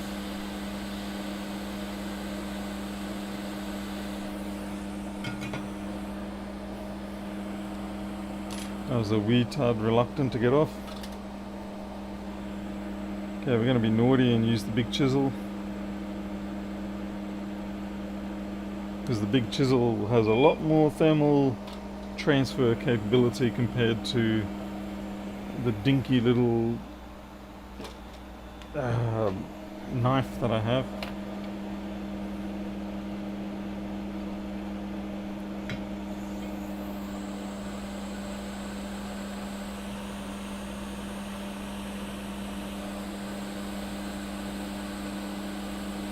I have seen in hard drives, I've seen them use 0 ohm resistors as a fuse. I don't personally recommend it, but I've certainly seen them used that way.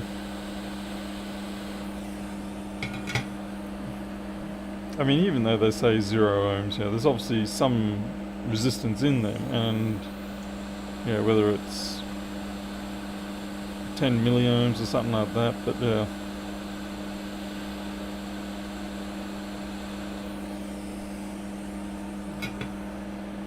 At least when they're a physical device, if a high amount of current does go over them, they will break open, as opposed to a blob, which will just simply, when it cools back down, it will reform. So a blob of solder would be more like a very persistent polyfuse.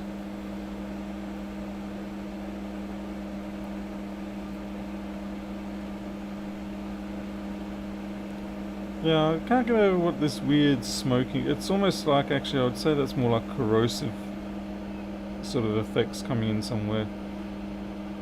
I might just put this through the ultrasonic one more time. Because it does look like it's more... yeah, liquidy sort of stuff. Yeah, there's some pretty god-awful... That resistor there is pretty bad. Those first two actually are quite bad. Yeah, these guys aren't much better. Hey, Yinamara. Good morning. Yeah, it's, what is it, 1:30 in the morning for you there? I did see your message on the other stream comments. And I thought, fair enough, you wait till daylight savings is done. Hey, recycle Mac.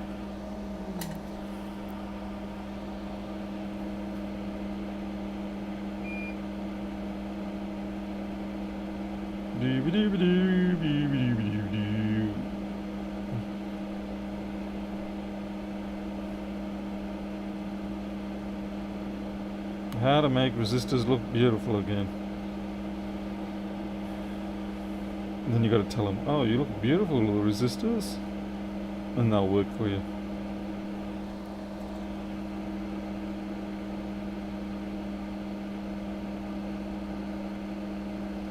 Scary to think that these things are monsters, really, in terms of size, compared to what you have to deal with in the iPhones. Like an iPhone 0105 resistor is basically 1/4, so like half the width and half the height, or length I should rather say. I mean, you get used to working with them, but they're annoying. Yeah, so there's more of this weird discoloration going on. I think basically we'll put this in the ultrasonic cleaner and I think it'll be okay. I might just put it into one of my own laptops, legitimately. I might just put it in one of my own laptops and see how it goes. So let's see if this temperature sensor is as bad as the other ones were.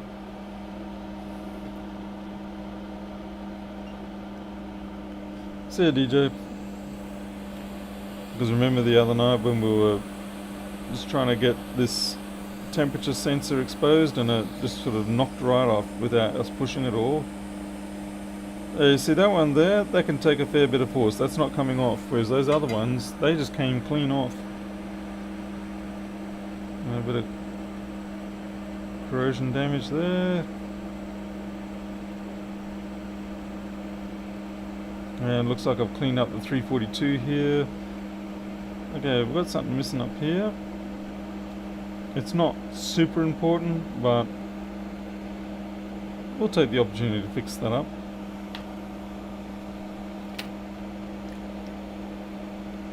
What is it? Okay, so we've got a couple of caps there basically. It's just the itty bitty little one. Do you use deoxit? No, I do not. Especially because I don't even know what it is. What is deoxit?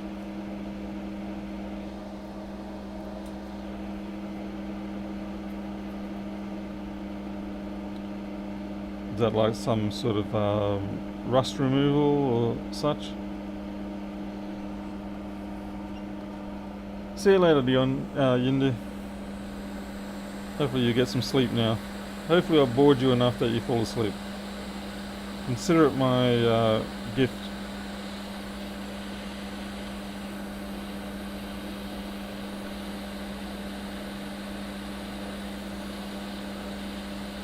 Yeah, whatever, you can come off.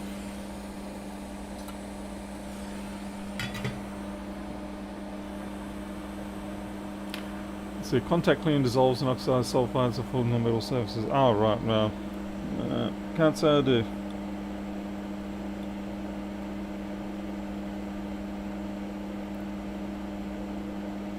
And that's what I got flux for.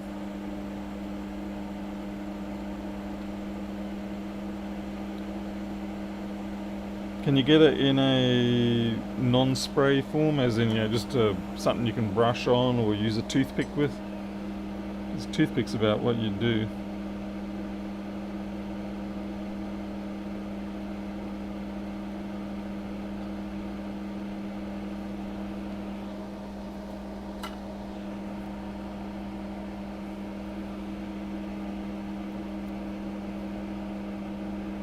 Bloop.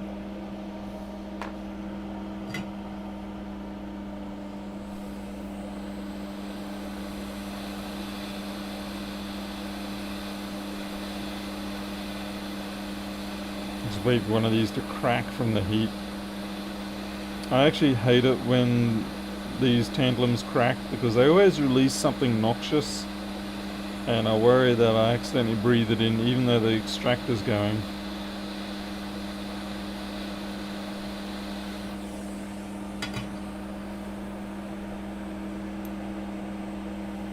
It's not as bad as when they actually flame out from a short and they have a beautiful purple sort of burn explosion.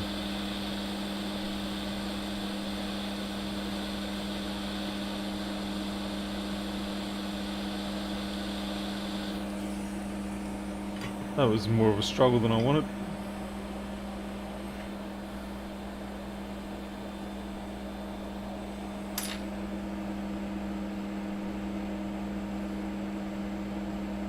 A bit of liquid residue up there.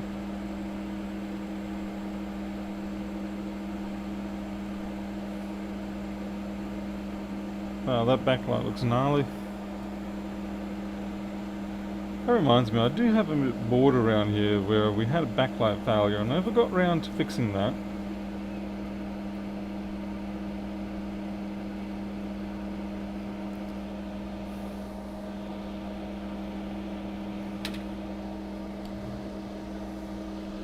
And now I have no idea where it is.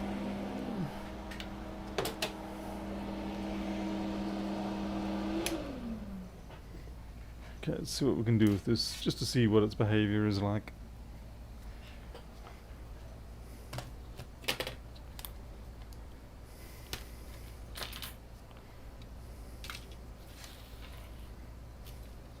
Yeah, that's enough. That's enough thermal transfer.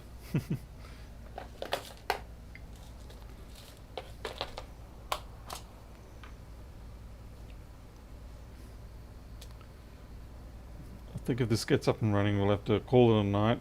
I haven't been getting proper sleep again, and it's not even the fur kids at fault too much. It's just a case of I get so little done during the day, and then I have that sense of I'm owed some sort of relaxation time at night, and so I start watching stuff on YouTube or whatever.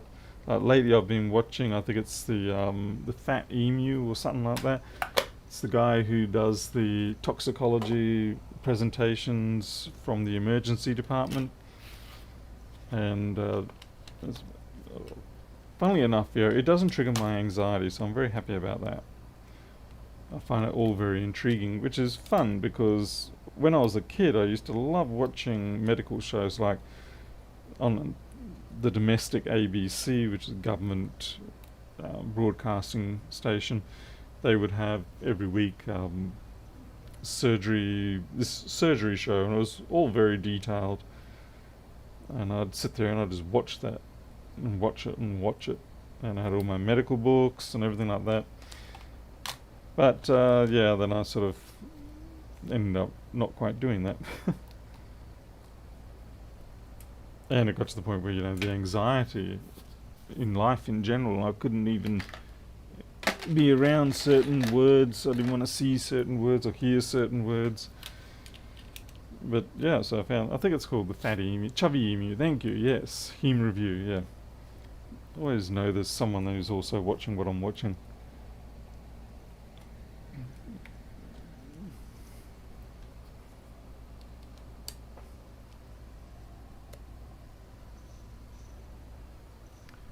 I need to zoom out.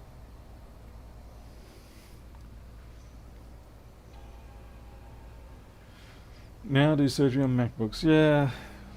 Oh, there's a human walking outside there.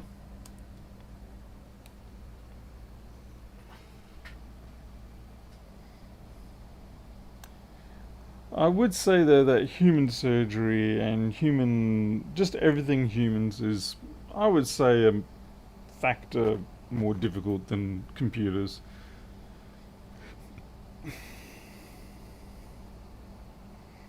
Unquestionably.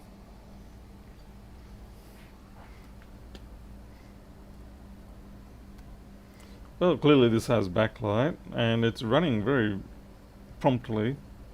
Okay, it's not showing any Wi-Fi because I don't have Wi-Fi plugged in. about this Mac. 1.6 i5, 4 gigs of RAM. Yeah, it's all good. Okay, so this is yeah. So I might use this as my daily driver board and swap out my other daily driver board, which I think is a 3437 of some sort. Consider it an upgrade.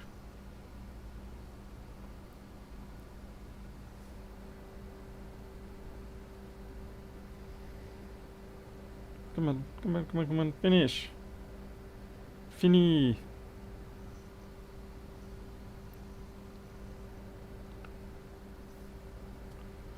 The ain't trouble with humans, yeah. If you go swapping parts around, you get serial number conflict issues. Alrighty then. Well, that's it for tonight. Thank you very much for watching. I appreciate it. Sorry, I didn't really have any great project or anything going on. It's just me going through my stack of boards. And by golly, you know, I've still got another like 20 odd boards I've got to sort out.